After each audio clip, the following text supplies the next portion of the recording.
अगर subconscious mind को आप इग्नोर करेंगे तो आपको पता ही नहीं है कि वो आपको कंट्रोल कर रहा है, आपकी लाइफ को वो क्रिएट कर रहा है और आप उसके बारे में अनअवेयर हैं। तो ब्रेन का एक ही मात्र गोल और एजेंडा है, आपकी ऊर्जा को बचाना। मतलब हमारा सबकॉन्शियस माइंड ही हैबिट्स बनाता है, हमारा सबकॉन्शियस माइंड ही बिलीफ बनाता है, हमारा सबकॉन्शियस माइंड ही आपकी बिहेवियर फॉर्म करता है, आपका सबकॉन्शियस माइंड ही आपकी लाइफ के हर एक चीज जो आपकी जिंदगी में है वो सबकॉन्शियस माइंड ही ला कर देता है। मैं इंसान तो अच्छा हूँ लेकिन आदतें बुरी हैं। आदतें बुरी हैं।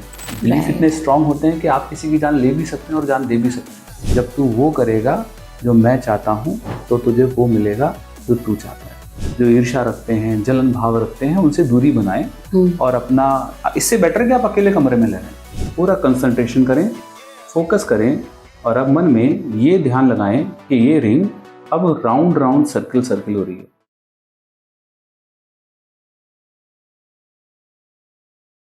नमस्कार, आपके साथ मैं हूं तेजस्वी और आप देख रहे हैं नॉर्थ स्टार। बंगला, गाड़ी, पैसा, रुतबा, अच्छे रिश्ते, एक संपूर्ण जीवन की आपकी जो भी परिभाषा हो, उस जीवन को, उस ड्रीम लाइफ को आप जी सकते हैं सिर्फ एक छोटे से हैक से। आपके अवचेतन मन यानी अपने सबकॉन्शियस माइंड को ट्रेन करके आप अपने जीवन को, अपनी ड्रीम लाइफ को जी सकते हैं। डॉक्टर हिमांशु गौर हमारे आज के पॉडकास्ट में हमारे साथ हैं, हमें यही समझाने के लिए कि कैसे हमारे कॉन्शियस सिलेक्शंस और हमारे सबकॉन्शियस पैटर्न्स और हमारी फ्रीक्वेंसीज हमारे जीवन को परिभाषित और हमें परिभाषित करती हैं। तो आइए रुक करते हैं इस पॉडकास्ट का। हिमांशु जी, आपका बहुत बहुत स्वागत है नॉर्थ स्टार में। Thank you so much Tejasvi जी बुलाने के लिए। Thank you for your valuable time. और मेरा सीधा सवाल ये है कि आज के ज़माने में हर शख्स को चाहिए बंगला, गाड़ी, पैसा, अच्छा रिश्ता, बढ़िया करियर। अब जब हमारी ये चाहते हैं या एम्स हैं या गोल्स हैं लाइफ में, इसमें सबकॉन्शियस माइंड का क्या लेना देना है? सबकॉन्शियस माइंड का ही सब कुछ लेना देना है। अगर सबकॉन्शियस माइंड को आप इग्नोर करेंगे तो आपको पता ही नहीं है कि वो आपको कंट्रोल कर रहा है, आपकी लाइफ को वो क्रिएट कर रहा है और आप उसके बारे में अनअवेयर हैं। हमारे 3 माइंड हैं। पहला है कॉन्शियस माइंड, दूसरा है मेटा कॉन्शियस माइंड। मेटा के अंदर 2 माइंड आते हैं, सबकॉन्शियस माइंड और अनकॉन्शियस माइंड। अनकॉन्शियस माइंड से हम शुरुआत करते हैं। अनकॉन्शियस माइंड क्या है? जैसे कि आप अभी मुझसे बात कर रहे हैं, लेकिन इस बात करने के दौरान आपने अपनी जो पलक झपकाई हैं, ये आपने कोई कॉन्शियसली तो नहीं करा कि नहीं मुझे पलक झपकानी है, ऐसे नहीं हुआ। वो ऑटोमेटिक हो रहा है। हाँ। आप ब्रीदिंग ले रहे हैं, ऑटोमेटिकली हो रहा है। आप सो जाते हैं, सोने के बाद क्या आप कॉन्शियसली ब्रीथ कर रहे हैं या ऑटोमेटिकली रात भर ब्रीदिंग चलती है? इनवॉलंटरी एक्शंस जो है हमारे बॉडी के। यस, आपकी हार्ट बीट है, आपकी बॉडी की फंक्शनिंग है, हर वो चीज़ जो आपके जिंदा रहने के लिए, आपके सर्वाइवल के लिए ज़रूरी है, बॉडी के लिए, वो अनकॉन्शियसली आपका ब्रेन उसको करता है।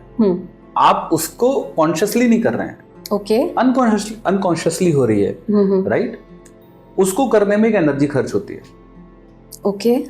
मतलब जो ब्रेन आपकी अनकॉन्शियस एक्टिविटी करता है, उसको करने के लिए भी उसको एक एनर्जी तो चाहिए, ऊर्जा तो चाहिए उसको करने के लिए, राइट? दूसरा ब्रेन हो गया हमारा सबकॉन्शियस माइंड और पहला हो गया हमारा कॉन्शियस माइंड। कॉन्शियस माइंड कौन है?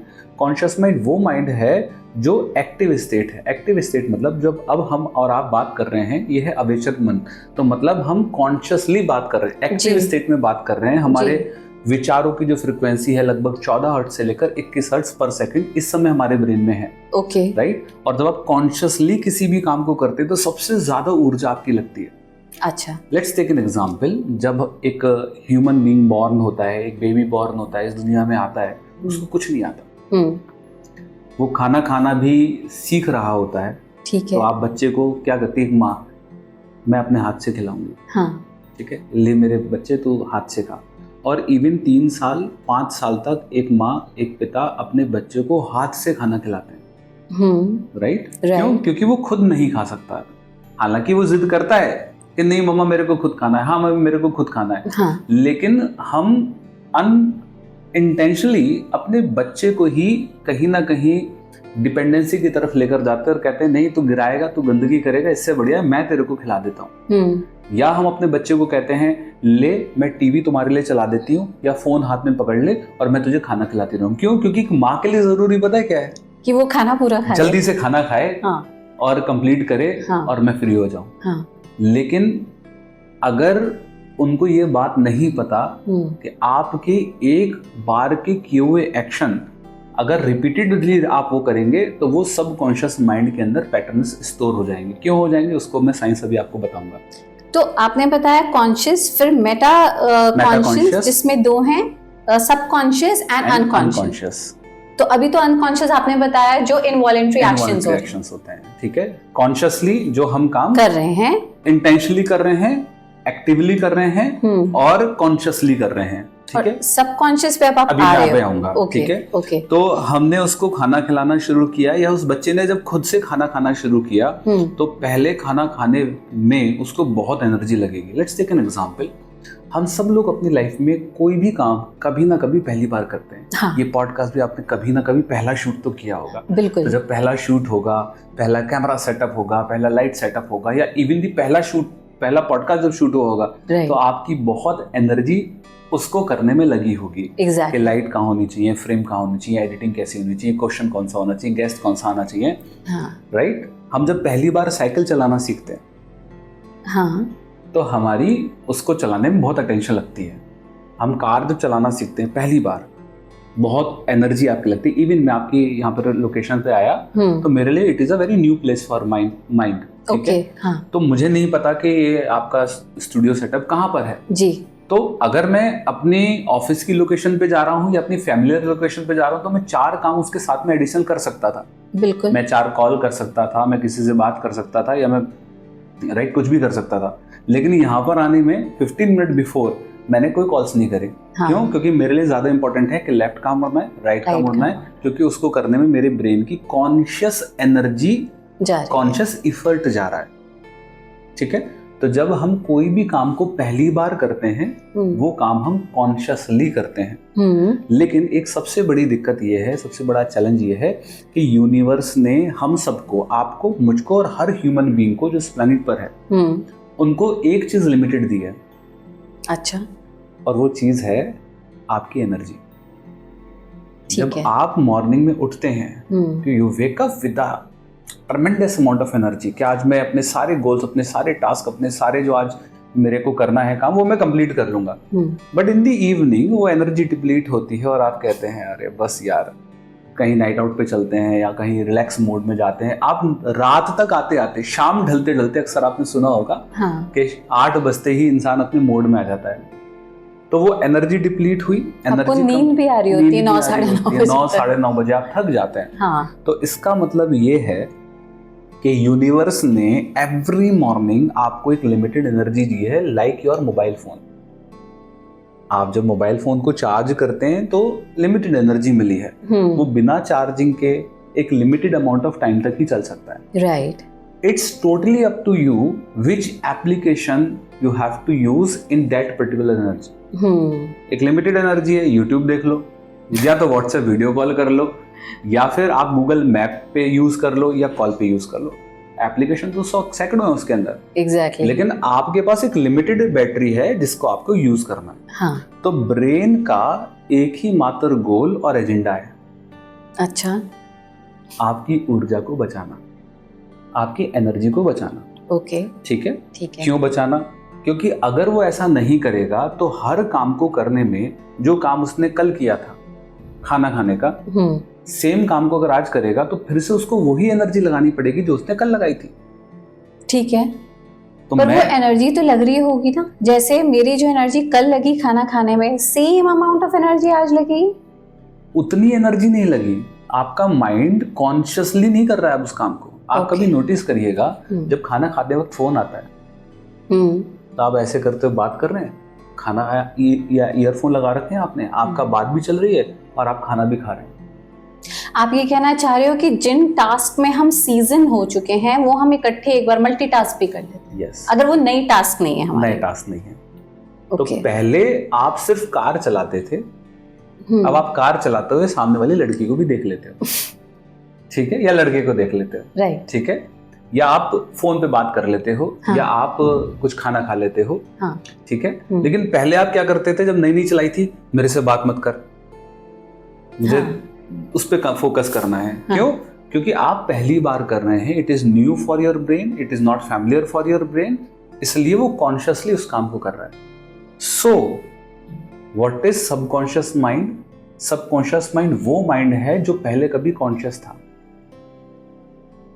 अब वो सबकॉन्शियस है।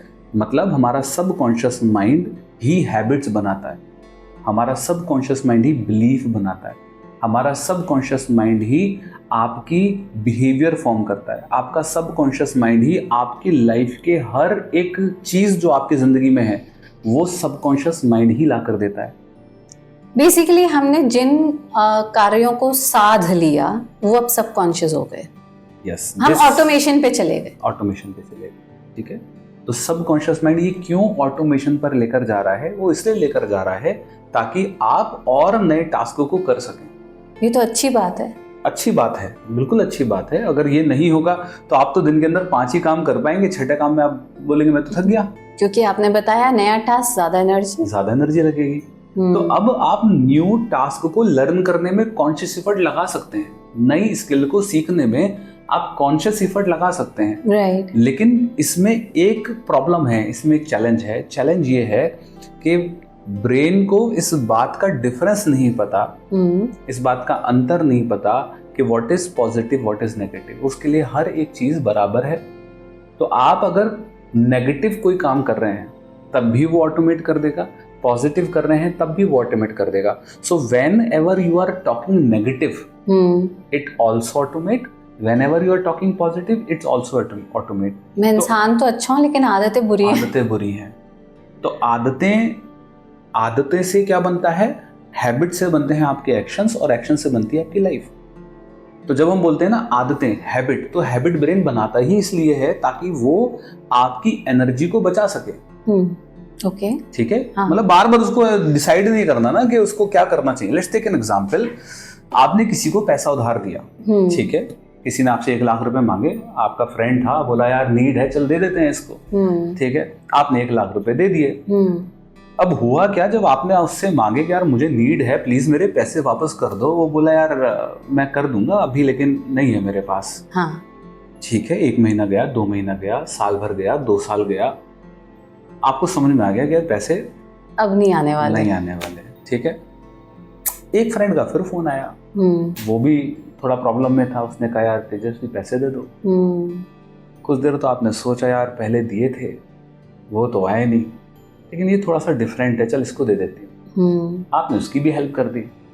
सेम इंसिडेंस आपके साथ फिर हो गया, फिर आपके पैसे नहीं मिले। अब तीसरी बार अगर कोई आपसे पैसे मांगेगा तो आपका ब्रेन आपको क्या मैसेज देगा? 99% मना करेगा। मतलब आप नहीं दे रहे होगे, नहीं दे रहे। आप क्या बोलोगे, यार तू एक दिन पहले फोन कर देता ना, मैं दे देता, मेरे अभी मैंने एक प्लॉट ले लिया, मैंने ये कर लिया, मैंने यहाँ इन्वेस्ट कर दिया। आप समहाउ उसको मना करोगे, राइट। ब्रेन ने ऐसा क्यों किया? ब्रेन ने फ्रेश तरीके से उस इंसिडेंस को ट्रीट क्यों नहीं करा? ये पास्ट के आपके अनुभव, एक्सपीरियंस को क्यों प्रेजेंट में उसने इस्तेमाल किया? आपको बचाने के लिए, टू प्रोटेक्ट यू। तो कई बार ये सबकॉन्शियस माइंड आपके अंदर एक लिमिटिंग बिलीफ पैदा कर देता है। ओके, तो अब वो बिलीफ अच्छा भी हो सकता है हमारे अच्छे एक्सपीरियंसेस की वजह से, लेकिन वो बुरा भी हो सकता है जो हमारी बुरी आदतें बन जाए। आदतें हो सकती है। तो कई बार आपने सुना है कि बच्चे से पूछो कि क्या बनना है, बोलेगा एस्ट्रोनॉट बनना है, प्रेसिडेंट बनना है। बड़े से पूछो क्या बनना है, अरे ठीक है नौकरी कर लें, बहुत बड़ी बात है। क्या डिफरेंस आया उसके 20 साल के इस लाइफ स्पेन में? क्या चीज है जो उसके सबकॉन्शियस माइंड में अब उसको बड़ा सोचने से रोक रही है? एक्सपीरियंस, लाइफ की रियलिटीज, मान्यताएं हैं, राइट। मैं तो बहुत ओपनली यहाँ बात नहीं करूंगा, लेकिन जब बिलीफ पे बात आएगी ना तो आप शॉक हो जाएंगे कि हमारे साथ कितने बड़े झूठ बोले गए बिलीफ के नाम पर, राइट। बिलीफ इतने स्ट्रांग होते हैं कि आप किसी की जान ले भी सकते हैं और जान दे भी सकते हैं, इतने पावरफुल होते हैं। मतलब you can take the life and give your life only to protect your beliefs। अच्छा, बिफोर वी मूव अहेड, मतलब क्योंकि आपने अभी तक जो बातें रिवील की दे आर वेरी इंटरेस्टिंग, लेकिन उससे पहले हम थोड़ा और आगे जाएं कि जब इसकी एप्लीकेशन आएगी हमारी डे टू डे लाइफ में, before that I want to know इसके साइंटिफिक बेसिस क्या है। स्केप्टिकल साइंस करके एक जर्नल मैगजीन है, छपती रहती है, और उसकी कोशिश यही होती है to bring in theories based on science and reason. ये तो एक जर्नल है, बहुत होंगी दुनिया में। अब इसे हम फ्रेंच साइंस कहते हैं, स्यूडो साइंस कहते हैं, या subconscious mind is part of science. मैं बार बार क्यों विज्ञान की बात कर रही हूँ, क्योंकि आज हम जिस ज़माने में रह रहे हैं, या जैसे हम पैदा हुए बड़े हुए, हम विज्ञान से इन्फ्लुएंस्ड हैं, घिरे हुए हैं। मुझे बुखार है 104, पैरासीटामोल खाई, बुखार उतर गया। मतलब प्रत्यक्ष रूप से प्रमाण मिल गया ना, साइंस ने बताया कि वो बॉडी का टेम्परेचर नीचे ले आएगी। आपने ब्रेन का भी जिक्र किया, और subconscious mind, Meta conscious, conscious, सब आप साथ में बात कर रहे हो। ब्रेन वी ऑल नो है विजिबल ऑर्गन, साइंस मानता है। अब ये सबकॉन्शियस भी है पार्ट साइंस का, या फिर ये एक बिलीफ है? इसको हम इस तरीके से समझते हैं, what is the difference between brain and the mind. Brain क्या है और माइंड क्या है? Okay, both are different. What is mind? What brain does is mind. जो हमारा ये ब्रेन करता है, इस करने के प्रोसेस को माइंड कहते हैं। तो mind is a soft copy, brain is a hard copy. कोई daily life example? Daily life example आप इसको इस तरीके से समझ लीजिए कि एक है सॉफ्टवेयर, जैसे कि हमारा मोबाइल फोन की जो बॉडी है, दैट इज द ब्रेन। हाँ, जो जिसको आप छू सकते हैं, देख सकते हैं। हाँ, राइट, ठीक है। लेकिन उसके अंदर का जो प्रोसेस है, जो वो एग्जीक्यूट कर रहा है, फोन की जो कॉल कर रहा है, वो पूरा जो प्रोसेस है वो है आपका माइंड या सबकॉन्शियस माइंड। तो subconscious mind is a soft copy, जिसको आप अपने छू नहीं सकते हैं। ठीक है। कैसे ये काम करता है, इसके पीछे की साइंस मैं जरूर आपको बता सकता हूँ। हमारे ब्रेन के अंदर लगभग 80 बिलियन न्यूरॉन्स होते हैं। तो आपके ब्रेन में जो थॉट्स आते हैं, भाई हमारे बॉडी में हर एक ऑर्गन और हर एक बॉडी के पार्ट का एक मीनिंग है, क्यों दिया गया है। ऐसी तो खामखा नहीं दे दिया ना। कभी बैठकर सोचिएगा कि शरीर के हर एक हिस्से को यूनिवर्स ने क्यों दिया है। ठीक है। तो आप कई बार सोचेंगे कि भगवान ने, यूनिवर्स ने नेल्स क्यों दिए। कई बार आप बैठ के सोचेंगे बाल क्यों दिए। अब what is the purpose of giving the hair? Vestiges है, बट फिर भी they are protecting your layer of the skin. इसी तरह के कई होंगे फंक्शन। Purpose of nails. हाँ, आपकी बात ठीक है, जबकि ये वेस्टीज ऑर्गन्स है, काम के नहीं है। ठीक है। तो ये अभी हैं, लेकिन आज से कुछ सालों बाद ये हमारी जो नई जनरेशंस होंगी, उनके ना तो बाल होंगे और ना ही उनके ये नेल्स होंगे। ओके। हमारा जो बॉडी है वो हर उस पार्ट को हटा देता है जो उसके प्रेजेंट में अब नीड में नहीं है। तो पहले हेयर्स रिलेवेंट थे जब हमने क्लोथ्स का इन्वेंशन नहीं किया था। रिलेवेंट थे, कपड़े नहीं थे। सर्दी है, जुकाम है, सर्दी है, गर्मी है, बारिश है, आपको प्रोटेक्ट करने के लिए हेयर्स की रिक्वायरमेंट थी। लेकिन now we are civilised, there is no need of like hairs. तो पहले आप देखोगे, पहले जो मेल्स हुआ करते थे ना, अनिल कपूर देखना आप, तो उनके बहुत हेयर्स दिखते थे। लेकिन अब जो नई जनरेशन आएंगी ना, जो बॉर्न हो रही है, उनके आपको बहुत हेयर्स देखने को नहीं मिलेंगे बॉडी के ऊपर। डीएनए म्यूटेट होता जा रहा है, डीएनए चेंज हो रहा है, राइट। हाँ। तो हम उसकी बात कर रहे थे साइंस। इसका मतलब हमारी जो आदतें या लाइफस्टाइल है रोज की, वो हमारे डीएनए को चेंज कर रही है, साइंटिफिकली चेंज कर रही है। हाँ, ऑफ कोर्स। और जो आने वाली स्पीशीज होंगी, जनरेशन होंगी, वो उसी डीएनए को कैरी करेंगी।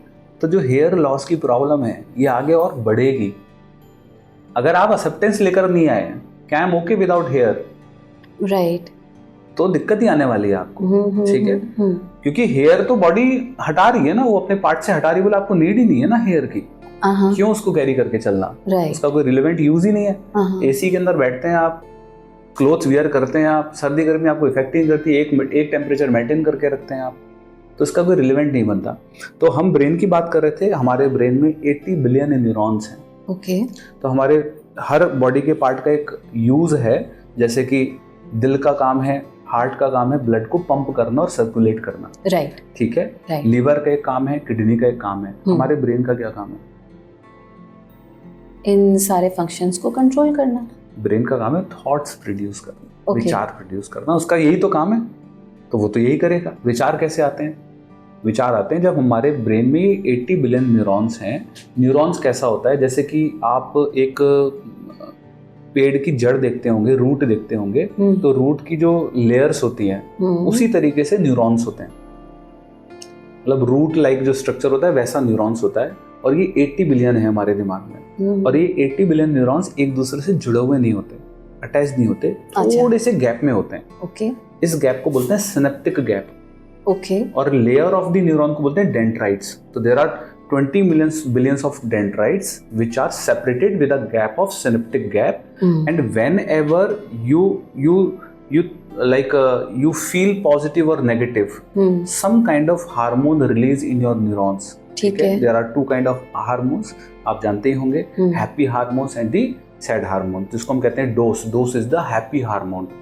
Dopamine, oxytocin, serotonin and endorphin. तो ये हार्मोन जब रिलीज होता है और इलेक्ट्रिकल इंपल्स रिलीज होती है, तो इस गैप में जाकर वो हार्मोन्स लेयर को कंप्लीट करते हैं और इलेक्ट्रिकल इंपल्स फ्लो होना शुरू होती है, और फिर आपके ब्रेन में थॉट प्रोड्यूस होते हैं। बेसिकली वो दो न्यूरॉन्स को ये हार्मोनल सिक्रीशन कनेक्ट करता है। yes. ये एनर्जी कनेक्ट करती है। तो जब आप नेगेटिव सोचते हैं तो कॉर्टिसोल हार्मोन रिलीज होता है। हाँ. वो इस सिनेप्टिक गैप में जाकर ब्लॉक करने का काम करता है। Electrical impulse, it's like a insulator. जैसे कि इलेक्ट्रिकल स्विच देखा आपने, हाँ. लाइट दबाने का, हाँ. तो नीचे दबाते हैं तो कनेक्शन कंप्लीट होता है, हाँ. फ्लो इलेक्ट्रिसिटी जाती है, बल्ब जल जाता है। ऊपर करते हैं तो क्या होता है, वो कनेक्शन ब्रेक होता है, राइट, बल्ब नहीं जलता। तो क्या कभी आपने ऐसा सुना है कि आई एम फीलिंग सैड यार, please don't talk to me, मुझे गुस्सा आ रहा है यार, प्लीज ना मेरे को अकेला छोड़ दो, या मेरा दिमाग ना अभी प्लीज काम नहीं कर रहा यार, लीव मी अलोन। व्हाई ऐसा होता है कि जब आप sad, sorrow, guilt, pain, trauma, grief में आप होते हैं, एंजाइटी में होते हैं, डिप्रेशन में होते हैं, आपकी क्रिएटिविटी क्यों ब्लॉक हो जाती है? आपका दिमाग काम करना बंद क्यों कर देता है? आप राइट डिसीजंस क्यों नहीं लेते? इसलिए अक्सर आपने सुना होगा कि गुस्से में कभी फैसला मत लो। Don't take any decisions in the anger. या आपने अक्सर सुना होगा यार गुस्से में बोल दिया था, प्लीज डोंट माइंड इट। और लोग समझ भी जाते हैं, हाँ गुस्से में बोला है तो यार चल कोई बात नहीं। बेसिकली आप सेंसेस में नहीं थे, या कोई भी स्ट्रेसफुल सिचुएशन है तो you were not in your true form. Mind is not working. Okay. At that time, your mind is not at all working. Why your mind is not working? क्योंकि वो कॉर्टिसोल रिलीज हुआ तो neurons connect नहीं हुए। क्यों cortisol release हुआ? Negative thought थी इसलिए रिलीज हुआ ना। नेगेटिव थॉट थी, नेगेटिव थॉट पे कॉर्टिसोल क्यों रिलीज नहीं हुआ? क्योंकि आप कुछ गलत कर बैठते। और हमें अगर वो करंट फ्लो करता, उसको मैं और डीपली समझाता हूँ। ओके। आज हमारे लिए सर्वाइव करना बहुत कठिन काम नहीं है आज की तारीख में। आज से 500 years बैक, 1000 years बैक ना एसी था। आज फ्रिज हम खोलते हैं, लॉट्स ऑफ फूड वैरायटी हमें मिल जाती है। 10 मिनट के अंदर ब्लिंकिट से you can order anything in your life. तो आज मुझे लगता है जिंदा रहना is not a tough thing, ठीक है, हाँ. लेकिन आज से 1000 साल पहले सर्वाइवल इज द थिंग कि हाँ मुझे सर्वाइव, रात के खाने का मुझे इंतजाम करके रखना है। हाँ, आदि मानव थे तो ना घर था, भागो जानवरों से, जानवर बचाओ, तो खाना भी कहीं ढूंढो। बारिश हो गई, पानी भर गया, महामारी आ गई, ये आ गए, वो आ गए, दुनिया भर के स्ट्रगल थे इंसान के लिए, उसको जिंदा रहना था, राइट। आज तो ये सब कुछ है ही नहीं। हाँ, नहीं, आज तो नहीं है। तो उस समय पर आपके ब्रेन का एक ही काम था, आपको जिंदा रखना, आपको सरवाइव करवाना। तो जब भी आप एंगर में होंगे या ऐसी सिचुएशन में होंगे, लेट्स टेक एन एग्जांपल, आप रोड पर हैं, अचानक से आपके आगे एक शेर आ जाता है। शेर इज अ डेंजर, खतरा आ गया। अब आपका ब्रेन उस सिचुएशन में कैसे रिएक्ट करेगा? 3 तरीके से रिएक्ट करेगा। पहला, या तो इस शेर से लड़ो। दूसरा, या तो आप फ्रीज हो जाओ, फ्रीज मतलब स्टैचू हो जाओ, कुछ मत करो, शांत रहो। तीसरा, भाग जाओ। और कोई चौथा स्टेप नहीं है, हाँ, ठीक है। इसको बोलते हैं F3 mode, fight, flight, freeze. Okay. Brain ऐसे रिस्पॉन्ड करता है हर ऐसी सिचुएशन, डेंजर सिचुएशन में, ठीक है।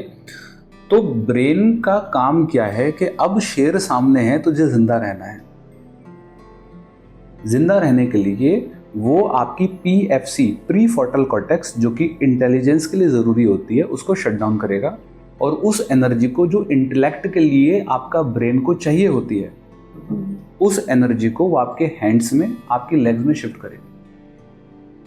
क्या कभी आपने देखा है कि जब कोई ऐसी सिचुएशन होती है तो पता नहीं कहाँ से आपके अंदर एक अलग सी एनर्जी सी आ जाती है। मतलब आपने देखा शेर को भी इंसान लड़ने के लिए तैयार हो जाता है, right. या आपने देखा होगा कि मूवीज के अंदर के वो कार्स को पुल कर लेते हैं। सनी देओल तो अक्सर गोली भी खा लेते हैं, उनको फर्क नहीं पड़ता।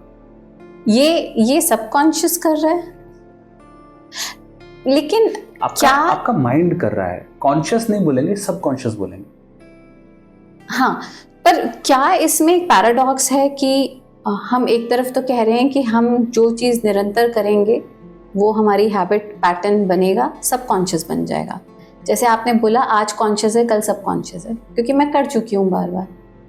अब आपने बोला चैलेंजिंग सिचुएशन में एक अलग ताकत आएगी, फिनोमिनल, जहाँ पे आप अपनी रियलाइज्ड एनर्जी से ऊपर काम कर जाओगे। पर वो तो साधी नहीं थी ना, वो अनकॉन्शियसली हो रहा है, सबकॉन्शियसली नहीं हो रहा। अनकॉन्शियसली मतलब ये आपकी जैसे होता है ना, मतलब मेरा पूछने का मतलब था कि प्रैक्टिस तो मुझे है नहीं, मैं कहाँ से कर जाऊंगी। जैसे पानी में मुझे डुबा दिया, स्विमिंग आती नहीं तो कहाँ से बचूंगी। लेकिन ऐसा भी नहीं होगा कि आपका ब्रेन कहेगा नहीं ऐसे ही डूब जाओ।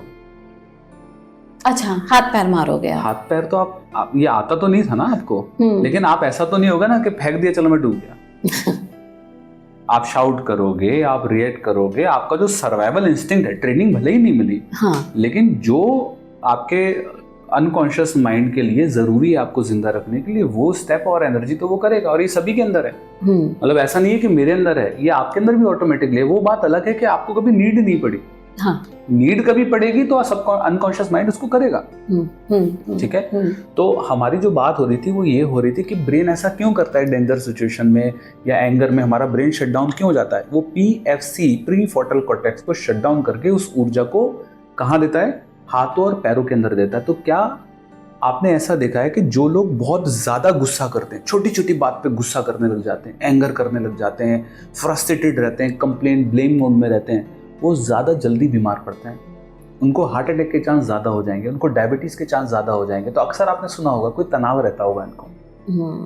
हाँ, कहते हैं ना कि ज़्यादा स्ट्रेस मतलब इम्यूनिटी कम हो जाएगी आपकी। वो क्यों इम्यूनिटी कम हो जाएगी? क्योंकि आपका जो इम्यून सिस्टम है उसको ब्रेन सरप्रेस कर देगा, बंद कर देगा। क्यों बंद कर देगा?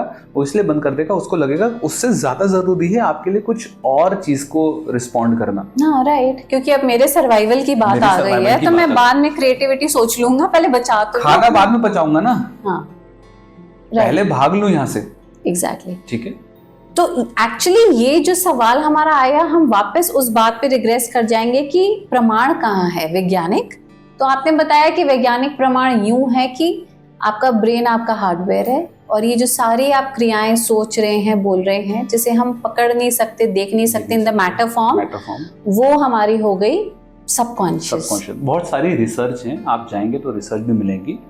और आपके जो न्यूरॉन्स हैं वो वैज्ञानिक प्रमाण है कि आपके ब्रेन में इतने न्यूरॉन्स होते हैं, वो थॉट कैसे प्रोड्यूस करते हैं, उस थॉट से कैसे आपके एक्शंस बनते हैं, कैसे विचार बनते हैं, कैसे आपकी हैबिट्स बनती हैं, कैसे आपकी आदतें बनती हैं, कैसे आपके बिलीफ बनते हैं, कैसे आपकी वैल्यूज बनती हैं।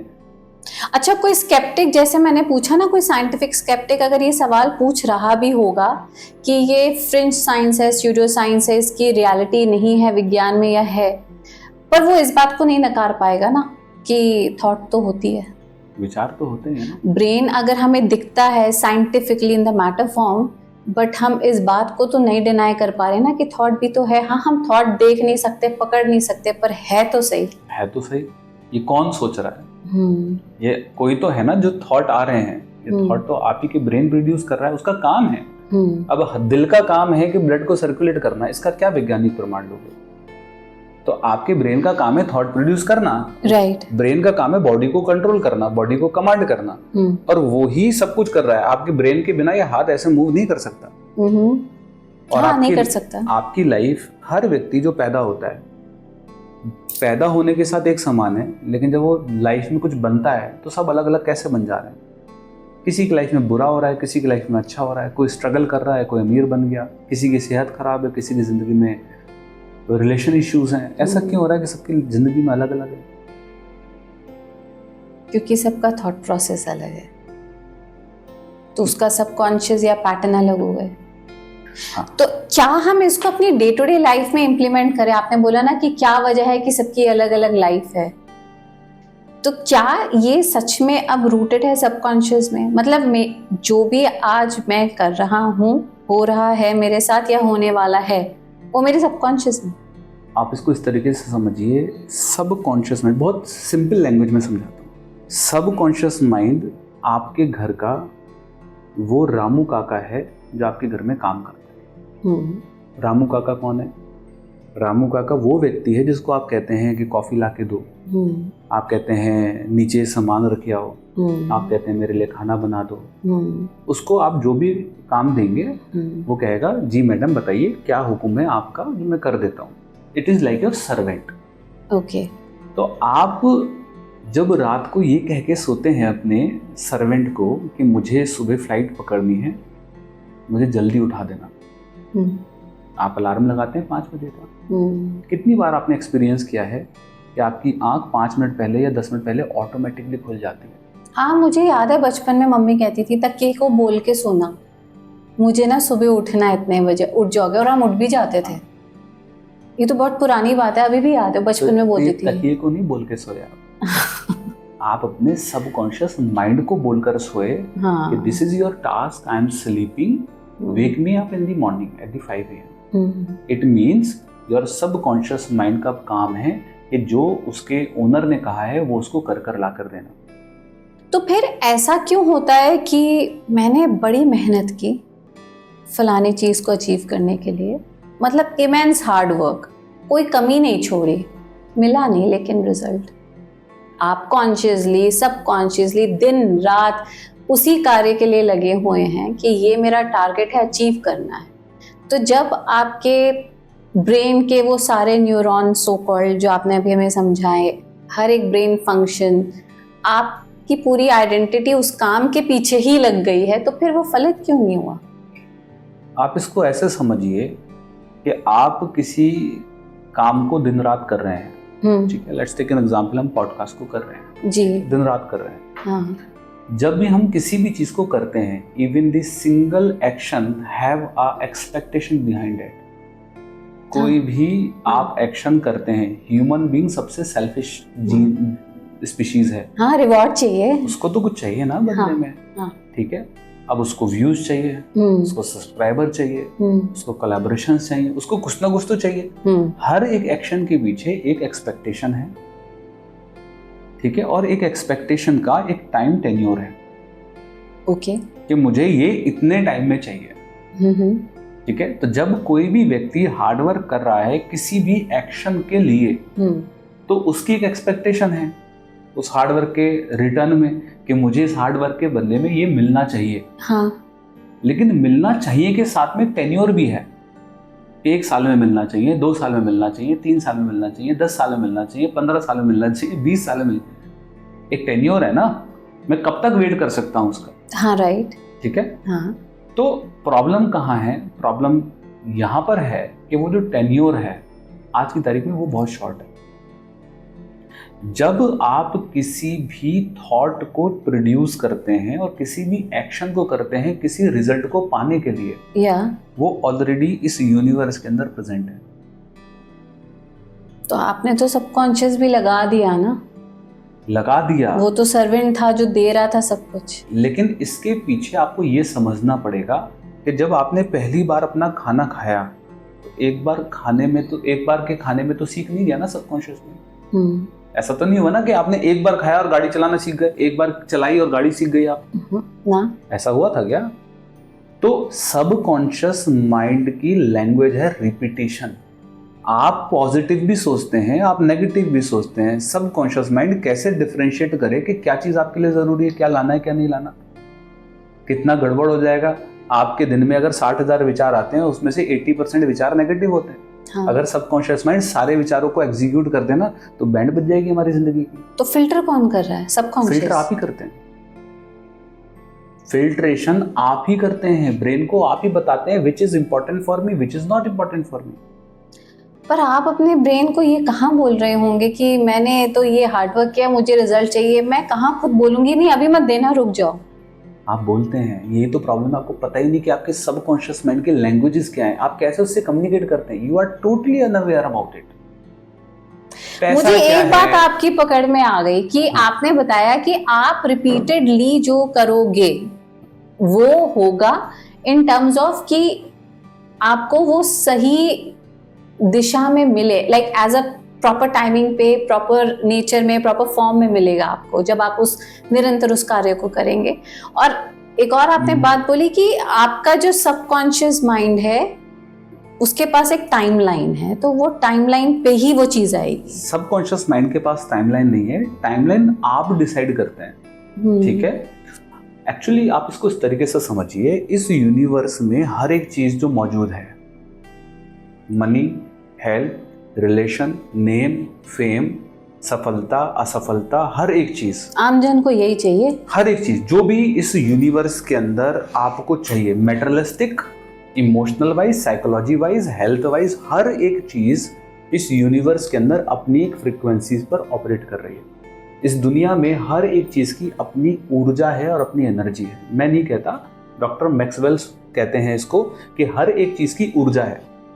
हर एक चीज जो बना है एनर्जी से बना है, even this rope too, even this plant too, even this fire too, हर एक चीज में अपनी ऊर्जा है। साइंस भी कहता है एनर्जी कांस्टेंट है यूनिवर्स में, चाहे वो नॉन लिविंग हो, लिविंग हो। Right, absolutely. तो जहाँ एनर्जी है वहाँ एटम्स हैं, न्यूट्रॉन्स हैं, प्रोटॉन्स हैं। हाँ हैं। वहाँ जहाँ एटम्स हैं, न्यूट्रॉन्स हैं, प्रोटॉन्स हैं, वहाँ वाइब्रेशन है।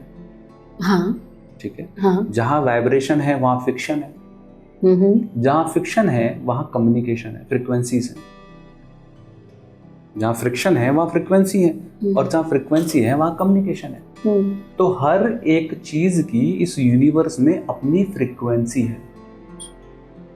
आप ये कहना चाह रहे हो कि जब आपका सबकॉन्शियस उस फ्रीक्वेंसी को मैच कर जाएगा वो मिल जाएगी।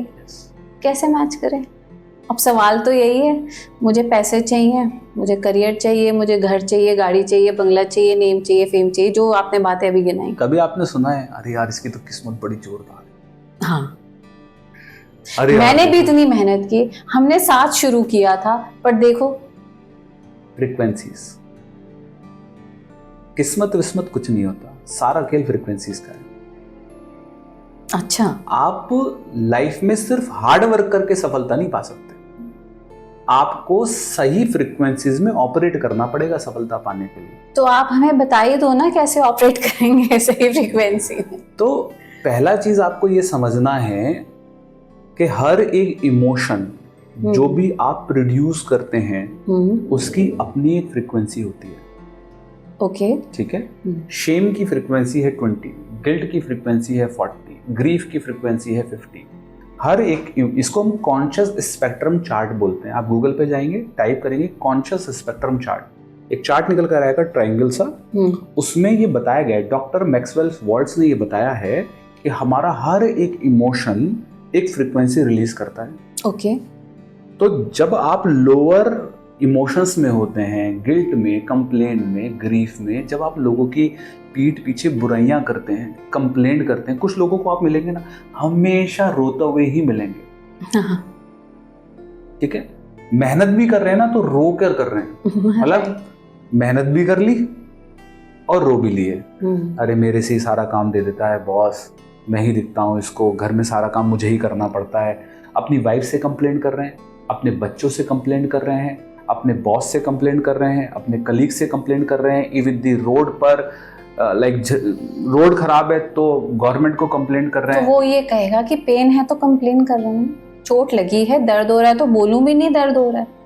कंप्लेंट करने से जब आप उसको कंप्लेंट करते हैं, जब आप उसको ब्लेम करते हैं, तो आप किसी और का नुकसान नहीं कर रहे, आप अपना ही नुकसान कर रहे हैं। तो एनी काइंड ऑफ लॉस और पेन, जाहिर तौर पे वो जो पेन आएगा या जो लॉस आएगा, जैसे आपने बोला बॉस ने काम दे दिया, या कुछ भी XYZ हो सकता है, बहुत फॉर्म हो सकता है, कोई बीमार पड़ गया, ये हो गया, वो हो गया, कुछ भी ऐसा अनचाहा जो आप नहीं चाहते थे पर वो हो गया, तो मतलब अब वो आपके लिए लॉस और पेन में चला गया, आपके हिसाब से लो फ्रीक्वेंसी वाला एक्शन सामने आ गया, तो बंदा क्या करेगा, रोएगा ना।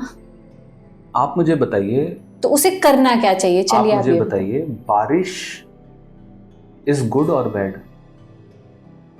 इज एक्चुअली गुड एनवायरनमेंट के लिए, पर अगर अति हो जाए तो फिर नुकसान भी करती है। एनवायरनमेंट के लिए गुड है, लेकिन जो व्यक्ति सुबह ऑफिस के लिए निकल रहा था और बारिश हो गई, 2 घंटे गुड़गांव की जाम में फंसा रहा रात को, अब बताओ उसके लिए कैसी है बारिश? उसके लिए तो खराब है, लेकिन प्रकृति के लिए जरूरी है ना, ग्राउंड वाटर लेवल मेंटेन करने के लिए, खेती के लिए। तो क्या ये कहना सही नहीं होगा कि बारिश ना तो अच्छी है ना तो बुरी है? बारिश सिर्फ बारिश है, सब्जेक्टिव है, ठीक है। उस बारिश का मीनिंग जो आपने अपने ब्रेन में क्रिएट किया वो अच्छा है या वो बुरा है? बारिश अच्छी नहीं है, बारिश बुरी नहीं है, बारिश तो सिर्फ एक इवेंट है जो जिंदगी में घटित हुआ। उस बारिश का मीनिंग जो आप अपने ब्रेन में आप प्रोड्यूस कर रहे हैं वो अच्छा है या बुरा है, और उस मीनिंग से आपके इमोशंस रिलीज होंगे, आपका कॉर्टिसोल रिलीज होगा, आपकी फ्रीक्वेंसी रिलीज होगी, और वो फ्रीक्वेंसीज में जो जो चीज़ें ऑपरेट हो रही हैं वो आपकी ज़िंदगी में और आएंगी। आप ऐसे समझिए, आप जब फ़ोन उठाते हैं, कभी एक्सपेरिमेंट करिएगा, और इंस्टाग्राम जब खोलते हैं और किसी रील पर आप क्लिक करते हैं, जिस रील पर आपने क्लिक किया, you gave the attention to that particular reel, और एल्गोरिदम वही दिखाएगा। यूनिवर्स भी ऐसे ही करता है, यूनिवर्स का भी एल्गोरिदम है। यस, यूनिवर्स कहता है you gave the attention to this incident, it means it is important for you, let's give this.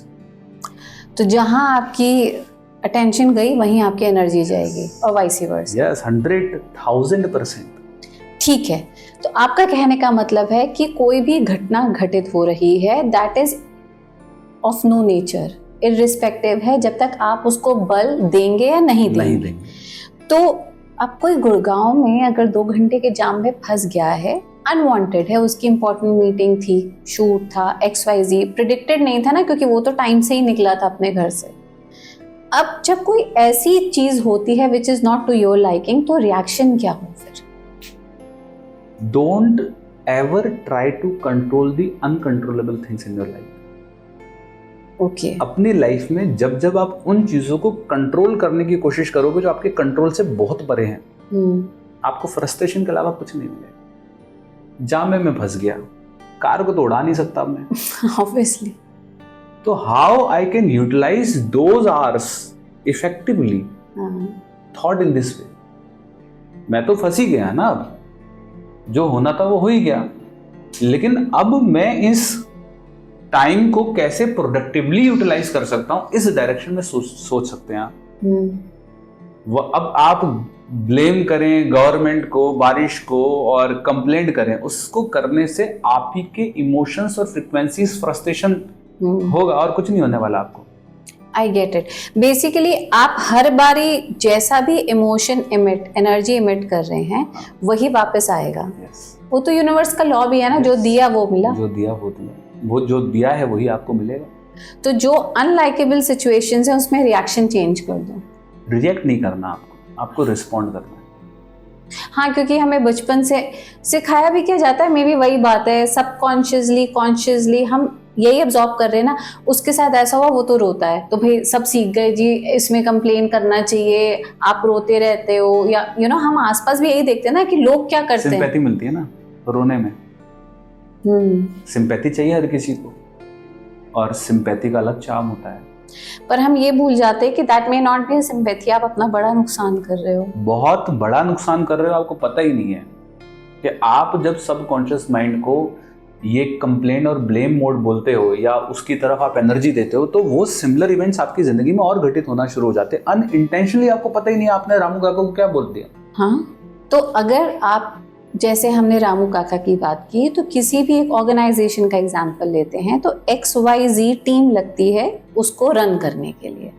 3 members है उस टीम के जो आपके अनुरूप नहीं काम करते। आप तो हैं भाई फॉलोइंग द रूटीन, डिसिप्लिन और प्रिसिशन के साथ ये काम खत्म होना चाहिए, 1 2 3 डन। लेकिन वो 3 टीम मेंबर्स नहीं है। अब वो क्या होगा, वो रोज 3 आएंगे, उस डिसिप्लिन प्रिसिशन से काम नहीं करेंगे, आप फ्रस्ट्रेशन में जाएंगे, या तो डांटेंगे या फिर उनको नहीं भी बोलेंगे तो खुद अंदर कुढ़ते रहेंगे, राइट? ऐसी सिचुएशंस में आप क्या करेंगे? दूसरों को थोड़ी चेंज कर सकते हैं, you can not change the other one, पर वो that can cost me, right? लेकिन आपको ये समझना है, ठीक है, आपने मुझे कैसे ढूंढा, मतलब मैं आपके पॉडकास्ट पे कैसे आ गया? मैंने आपके बहुत वीडियोस देखे एंड मुझे लगा कि बिल्कुल it will be my honour कि आप पॉडकास्ट में आएंगे और हमें सबकॉन्शियस के बारे में बताएंगे। मैं क्यों राजी हो गया आपके पास आने के लिए? अभी ये तो आप बताओगे। मुझे खुद ही नहीं पता, ठीक है, मैं क्यों हाँ बोला, या मैं क्यों आ गया, या क्यों टाइमिंग सेट बैठी, मैं क्यों यहाँ पर बैठा हूँ, क्यों आ गया, राइट? और मेरे साथ ये हमेशा होता है।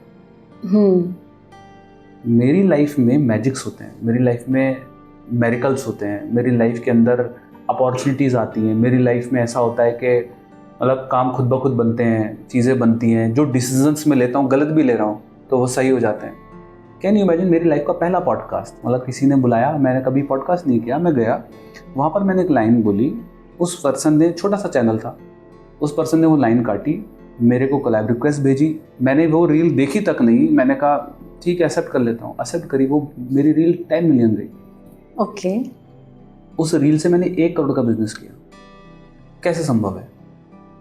मैं एक दिल्ली में एक पॉडकास्ट था द्वारका में, मैं उस पॉडकास्ट के लिए जा रहा था, इंडिया गेट पे मेरे को ट्रैफिक पुलिस वाले ने रोका, मैं लेफ्ट टर्न लिया, उसने कहा लाइसेंस दिखाओ, मेरे पास लाइसेंस मेरे वॉलेट में नहीं था, मेरे घर में छोटी बेटी है, मैंने कहा बेटी है, उसने वॉलेट में निकाल दिया होगा। मैंने घर पे फ़ोन किया वाइफ को, मैंने बोला मैंने अपना लैपटॉप बैग चेंज किया था रिसेंटली, तो जो ओल्ड लैपटॉप बैग था मैंने डस्टबिन में डालने के लिए उसको बोला था, मैंने कहा वो फेंका तो नहीं है ना, उसमें देखो शायद हो सकता है मेरा लाइसेंस हो। वो गई और उसने बैग चेक किया, बैग जो फेंकने के लिए डस्टबिन में की तरफ रखा हुआ था उसके अंदर 3500 रुपीज़ कैश रखे हुए थे। बोले आपके तो उसमें पैसे रखे हुए हैं? पता ही नहीं। मैंने उस पुलिस वाले को थैंक यू कहा, मैंने कहा थैंक यू, आपने मुझे रोका, आपके रोकने से मुझे पता चला मेरे पर्स में मेरा लाइसेंस नहीं है।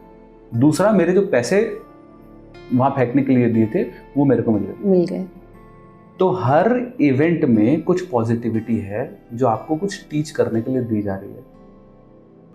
जो आप बोल रहे हैं ना कि 4 लोग मेरे उस फेवर में नहीं है, ठीक है, यूनिवर्स उनको आपके लाइफ से हल्के हल्के आउट कर देगा, वो गायब हो जाएंगे कुछ दिनों बाद, आपको खुद ही नहीं पता होगा। या तो वो कंपनी चेंज कर लेंगे, या आपका कहीं से अपॉर्चुनिटी आएगी और आप कंपनी छोड़ के चले जाओगे। चलो हम एक्सरसाइज करते हैं फ्रीक्वेंसी की, सबकॉन्शियस माइंड की, इससे आपको समझ में आएगा फ्रीक्वेंसीज होती है कि नहीं होती है, ठीक है? हाँ। आपको ये पकड़ना है कुछ इस तरीके से, ठीक है, और ऊपर से पकड़ सकते हैं चाहो, ठीक है, ठीक है, आप सपोर्ट ले सकते हैं। इसको मैं रोक देता हूँ, ठीक है। हम अभी यहाँ पर ये देख रहे हैं कि हमारे सबकॉन्शियस माइंड की फ्रीक्वेंसीज कैसे यूनिवर्स के अंदर चीजों को कंट्रोल कर सकती है, ठीक है, ओके। अब आपको ध्यान से, तेजस्वी जी, इसको मन में ये सोचना है, ध्यान से फोकस करके, ये आगे पीछे मूव कर रहा है। Focus in your mind that this ring is आगे पीछे हो रही है, आपकी तरफ मेरी तरफ, आपकी तरफ मेरी तरफ। पूरा ध्यान लगाइए, फोकस लगाइए कि ये रिंग आपकी तरफ और मेरी तरफ हो रही है। आपकी तरफ मन में सोचिए, आपकी तरफ मेरी तरफ हो रही है, आपकी तरफ मेरी तरफ हो रही है, आपकी तरफ मेरी तरफ हो रही है। अब आप मन में ये सोचिए कि ये रिंग अब ऐसे ऐसे रोटेट हो रही है। पूरा फोकस लगाएं रिंग पर, अपनी फ्रीक्वेंसीज को चेंज करें और इस रिंग को एक ऑर्डर दें कि ये रिंग अब ऐसे ऐसे हो रही है। Very good. पूरा कंसंट्रेशन करें, फोकस करें और अब मन में ये ध्यान लगाएं कि ये रिंग अब राउंड राउंड सर्किल सर्किल हो रही है, सर्किल सर्किल हो रही है। पूरा फोकस करें, हाथ को स्टेडी रखें और सिर्फ रिंग पर ध्यान लगाएं कि ये रिंग अब राउंड राउंड हो रही है। This ring is circle, round round हो रही है। पूरा फोकस करें, मन में इमेजिन करें कि ये रिंग राउंड राउंड हो रही है, राउंड राउंड हो रही है, राउंड राउंड हो रही है। और अब देखिए ये राउंड राउंड हो रही है। How this is possible? Thank you so much. How this is possible? मतलब आप हाथ से तो नहीं कर रहे थे, खुद ही हो रहा था? हाँ। कैसा एक्सपीरियंस लगा आपको? हाँ, हो रही थी। हो रही थी। जबकि आप थोड़े डिस्ट्रैक्टेड भी होते हो इन स्पाइट ऑफ दैट। होती है। फिर मैंने सोचा नहीं नहीं नहीं, यहीं पे पूरी एनर्जी जानी पूरी चाहिए। एनर्जी जानी चाहिए। तो आप एक अपनी फ्रीक्वेंसीज पर ऑपरेट कर रहे हैं। आपका एक अपना ऑरा होता है। कभी आपने वर्ड सुना ऑरा? हाँ आपका एक ऑरा होता है। हाँ। उस ऑरे में जितने भी लोग आएंगे वो आपके साथ लाइक माइंडेड पीपल अट्रैक्ट हो जाएंगे। तो वो जो 4 लोग हैं ना, आप उनको नहीं बदल सकते, लेकिन वो 4 लोग बदल जाएंगे। बदल जाएंगे मतलब समझ गए? वो ही बदल जाएंगे। वो आपके अनुरूप हो जाएंगे या चले जाएंगे? चले जाएंगे। अनुरूप नहीं होंगे वो। ओके। वो चले ही जाएंगे। तो मेरी लाइफ में ऐसा होता है कि मेरे लाइक माइंडेड लोग मुझे मिल ही जाते हैं, जो मेरी फ्रीक्वेंसीज में ऑपरेट करते हैं। तो बेसिकली जो सवाल था कि मैंने मेहनत की और मुझे वो गोल अचीव क्यों नहीं हो रहा, it could be my frequency. Yes, सबसे मेन कारण आप लोअर फ्रीक्वेंसीज में ऑपरेट कर रहे हैं। ब्लेम, कंप्लेन हो सकता है। दूसरा ये भी हो सकता है कि आपका जो कन्विक्शन है, आपके जो इमोशन है, आपका जो भाव है, वो उतना नहीं है उसको पाने को लेकर। ओके। ब्रेन का ये पता लगाने का कि ये आपके लिए जरूरी है कि नहीं, एक ही तरीका है। वो है आपका भाव और आपका इमोशन। ब्रेन आपके इमोशन से पता लगाता है ये कितना आपके लिए जरूरी है। तो जब आप किसी भी चीज को पाने के लिए मेहनत तो कर रहे हैं, लेकिन इमोशनल लेस कर रहे हैं। इमोशनल लेस समझ गए? हाँ बस चाहिए, पैसा कमाना है, उसके पीछे कोई भाव नहीं जुड़ा हुआ। क्यों कमाना है, किसके लिए कमाना है, क्या करेंगे, माता पिता को क्या लाके देंगे, किसी की मदद करेंगे, कोई भाव तो होना चाहिए ना उसके पीछे। अच्छा, इसलिए जब कई स्पिरिचुअल स्कूल्स में, जैसे बुद्धिज्म में कहा जाता है कि अगर आपने कोई टारगेट सेट किया है अचीव करने के लिए, तो उसको आप किसी सोशल कॉज के साथ अलाइन कर दो तो वो हो जाएगा। इमोशनल कॉज के साथ इमोशंस का बहुत बड़ा रोल है आपके सबकॉन्शियस माइंड के फीड करने में। मतलब अगर सबकॉन्शियस माइंड में आपको गोल को इम्प्लांट करना है तो इमोशन का भाव उसके अंदर जरूर होना चाहिए। अच्छा, कोई छोटी सी मतलब एग्जांपल दीजिए, कैसे करेंगे? मुझे XYZ अचीव करना है और मैं उसमें कैसे अलाइन करूं अपने इमोशन कि जेन्युइनली भी करूं। काम तो हम करे ही जा रहे हैं, ये हार्डवर्क की बात। इसको हम law of attraction, manifestation, visualisation कह सकते हैं। ठीक है, these are also the language of subconscious mind. ठीक है, आप इन लैंग्वेजेस के माध्यम से सबकॉन्शियस माइंड में अपने गोल को इम्प्लांट करते हैं।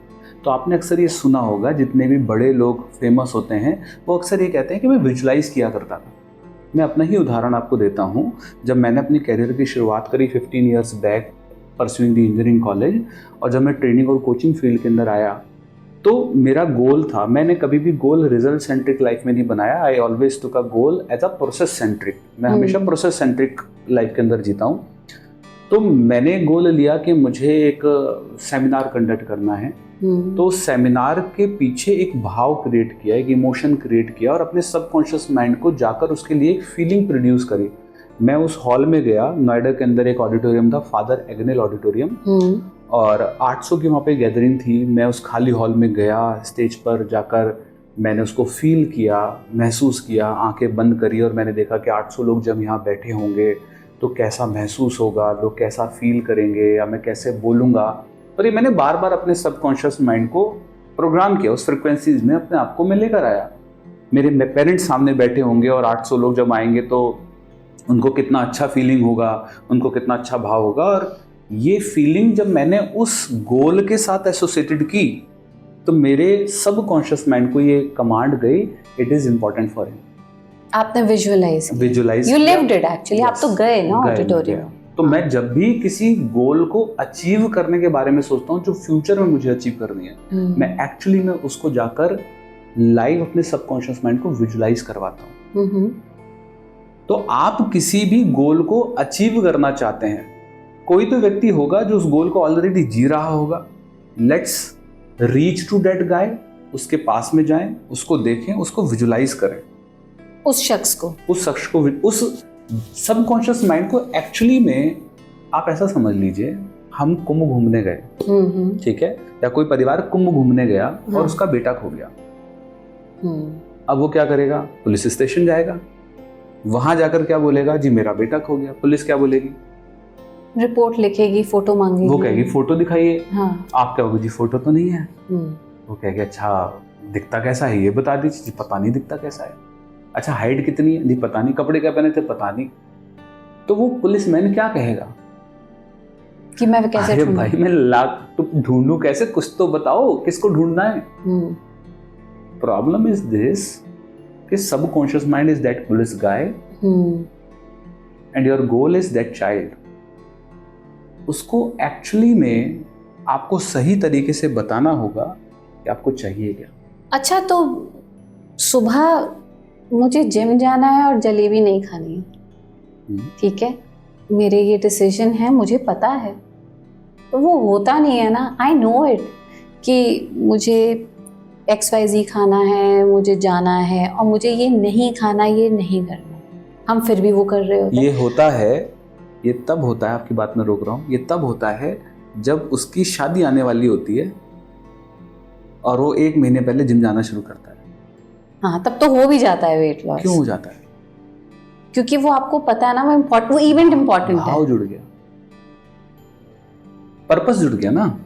अच्छा, और रोज हमारे पास कोई भाव जुड़ा नहीं है जिम जाने को लेके या योगा करने को लेके या जो भी आप करते हैं अपनी हेल्थ के लिए। भाव जुड़ा, इमोशन जुड़ा, और उस इमोशन के प्रति बिलीफ जुड़ा, कन्विक्शन जुड़ा, राइट। 1 साल पहले से नहीं गया वो, क्योंकि इतना जरूरी नहीं है, इंपॉर्टेंट नहीं है, और उसका टेन्योर जो है वो तुरंत नहीं है। 1 महीने पहले से जाना शुरू कर दिया, क्योंकि नाउ उसको बताए this event is important for me. हाँ, और 6 महीने में रिजल्ट भी आ जाता है। लोग सालों तक जाते रहते हैं, तब भी कुछ नहीं होता। तो भाव का जुड़ना, इमोशंस का जुड़ना किसी भी गोल में सबसे इंपॉर्टेंट पॉइंट है। तो जब हम किसी काम को टालते रहते हैं, ठीक है कर लेंगे, हो जाएगा, या फिर जैसे अभी हमने ये बात की कि मुझे ये जलेबी नहीं खानी और मुझे जिम जाना है, ऐसे तो बहुत काम हैं, रोज ही होते हैं हजारों काम, थॉट्स जो कि हमें पता है कि करनी है मुझे। और कई बार क्या होता है, आप उसके डायर, आई वुड से, चलो डायर थोड़ा स्ट्रॉन्ग वर्ड हो गया, बट उसके कॉन्सिक्वेंसेस आप देख भी लेते हो, है ना, कि मैं देखो मैंने ये ऐसे किया ना, देखो ये नुकसान हो गया, पता है, इतनी अवेयरनेस है, आप फिर भी नहीं कर रहे हो। और कितना जानना है भाव जोड़ने के लिए। देखिए, काम को हम टालते क्यों है, पहले ये समझना है। इसमें 2 चीजें हैं, एक है आलस्य, एक है प्रोकास्टिनेशन, एक है लेजीनेस, एक है प्रोकास्टिनेशन। लेजीनेस और प्रोकास्टिनेशन में डिफरेंस क्या है? जो काम आप करना नहीं चाहते और आप नहीं कर रहे, प्रोकास्टिनेशन में आप टाल रहे हो, लेजीनेस में आप तो एफर्ट भी नहीं कर रहे ना। तो जो काम आप नहीं करना चाहते और आप नहीं कर रहे, दैट इज लेजीनेस। तो उसमें कोई दिक्कत ही नहीं है, आप उठ ही नहीं रहे ना करने के लिए, क्योंकि करना ही नहीं आपने, तो उसमें गिल्ट नहीं आएगी, ब्रेन पनिश नहीं करेगा आपको। तो आपने देखा है, जो व्यक्ति आलसी होता है वो बेशरम होता है। तो घर में सुनने को मिलता है, इसका तो कहते कहते थक गए, ये तो उठेगा ही नहीं, ये तो ऐसे ही लेटा रहेगा। क्यों? उसको फर्क ही नहीं पड़ता ना, उसको उठना ही नहीं है। तो उसके अंदर कोई सेल्फ रिस्पेक्ट नहीं है, उसके अंदर कोई गिल्ट नहीं है, उसके अंदर कोई पनिशमेंट वाली फीलिंग नहीं है। लेकिन जो व्यक्ति उठना चाहता था लेकिन उठ नहीं रहा, उसके साथ दिक्कत है, क्योंकि ब्रेन पनिश करेगा। And what is the method to punish? The method is guilt. वो आपको गिल्ट देगा। गिल्ट आएगी, गिल्ट आपके बार बार जब आएगी तो वो गिल्ट जाएगी आपकी आइडेंटिटी में, आपके सेल्फ कॉन्फिडेंस को वीक करेगी। अच्छा, और ये गिल्ट तो वो इमोशन नहीं हो गया जिसकी आप बात कर रहे हो, नेगेटिव वाला, लो फ्रीक्वेंसी वाला। तो गिल्ट आएगी, गिल्ट किस बात की आएगी? मैंने किया नहीं, मुझे तो मौका मिला था, मेरे पास टाइम भी था, मैं तब भी नहीं उठा। तो फिर इसका सोल्यूशन क्या है? क्योंकि मैंने अभी रियलाइज किया दैट एवरी सेकेंड हम कोई चॉइस कर ही रहे हैं, राइट, या कोई डिसीजन ले ही रहे हैं एवरी सेकेंड। अच्छा, लंच ही कर रहे हैं, इतना खा ले, थोड़ा और खा लूँ, अच्छा चलो और खा लेती हूँ, फिर अंदर आपको पता है नहीं मुझे नहीं खाना, हो गया, I should stop it here. ये तो बड़ी छोटी सी बात है जो हम रोज करते हैं। Every day we are doing, every second we are making choices ना। तो हम वो गलत चॉइस ना कर लें जिससे गिल्ट आए या लो फ्रीक्वेंसी हो। क्या हम ट्रेन कर सकते हैं अपने आप को कि आप अपने आप को, you can push towards higher frequency? बिल्कुल कर सकते हैं। पहली चीज ये समझना जरूरी है कि आप चॉइसेस गलत या सही के तरीके से ना लें। जब आप लाइफ में ना कंट्रोल करने लगते हैं चीजों को, तो लाइफ आपकी और आपसे दूर जाने लगती है। ठीक है, जब आप ये डिसाइड करते हैं कि मेरे लिए हुए फैसले सही होने चाहिए, मैं जो 10th में चॉइस करूं, 12th में चॉइस करूं, लाइफ पार्टनर का चुनाव करूं, बिजनेस का चुनाव करूं, अपॉर्चुनिटी का चुनाव करूं, इन्वेस्टमेंट का चुनाव करूं, सारे सही होने चाहिए।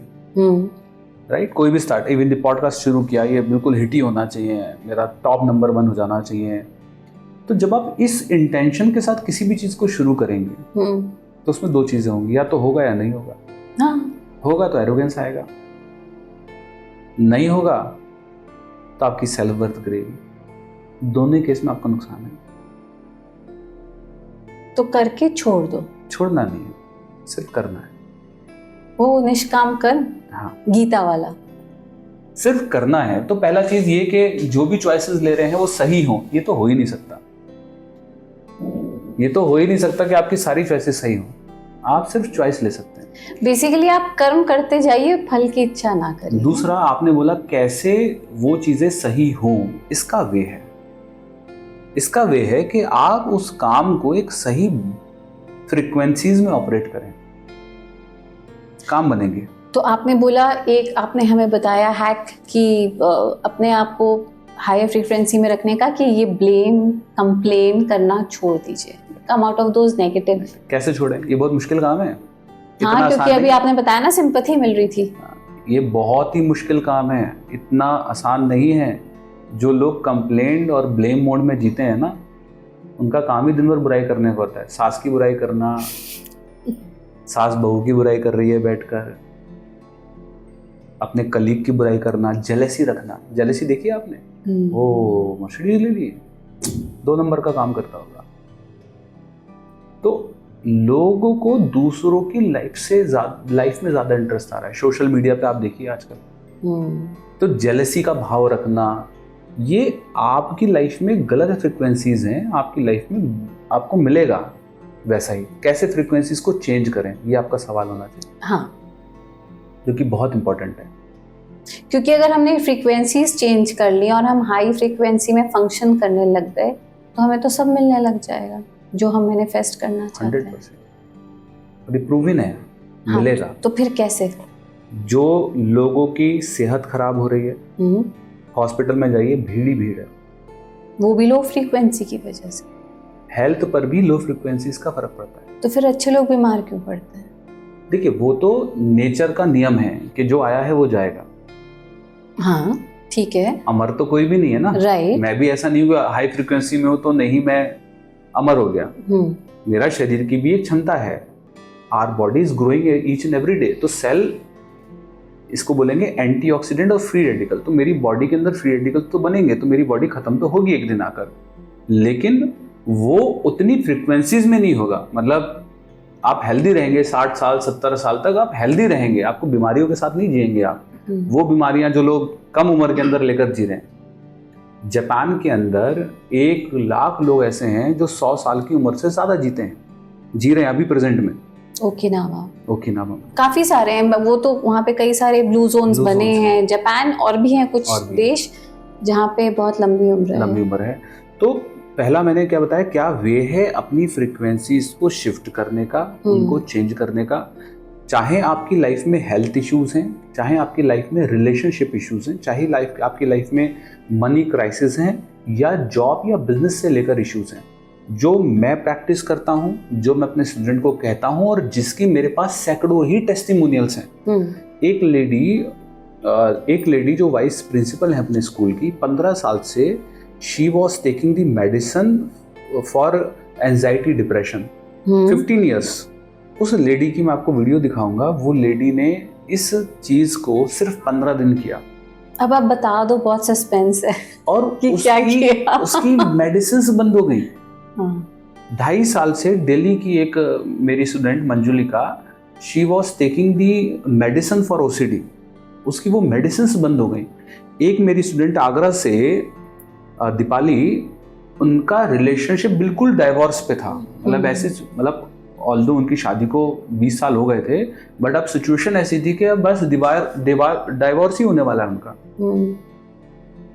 आप ये कहना चाह रहे हैं कि जो साइंटिफिक प्रॉब्लम्स भी लोग रोज झेलते हैं इमोशनल के अलावा, जैसे ये तो रिलेशनशिप इशू है, डिप्रेशन, एंजाइटी, आपने ओसीडी का नाम लिया, अच्छा डर भी होते हैं हमारे मन में, मुझे गहरे पानी से डर लगा, ऊंचाई से, हाइट से डर लगा, ऐसे फोबिया भी है। हेल्थ इश्यूज भी, even you can heal the cancer too also, heart ailment, cancer, ये सब भी। अब आप बता दो फिर क्या किया हर चीज, आपकी हर प्रॉब्लम का सिर्फ एक ही समाधान है। अगर आप हेल्थ इश्यूज भी गुजर रहे हैं, बार बार बीमार होते हैं, राइट, या कोई क्रोनिक डिजीज से आप गुजर रहे हैं, घर के अंदर लड़ाइयाँ होती हैं, बिजनेस में नुकसान होते हैं, गाड़ी आपकी टो हो जाती है, बाइक आपकी टो हो जाती है, फोन टूट जाता है, कुछ भी होता है, एक ही टेक्निक है, बहुत सिंपल है, बहुत सरल है, बस करना रेगुलर है उसको, और आपको रिजल्ट 15 to 30 डेज के अंदर दिखना शुरू हो जाएंगे। तो क्या टेक्निक है? अब तो टीजर भी चल गया आपका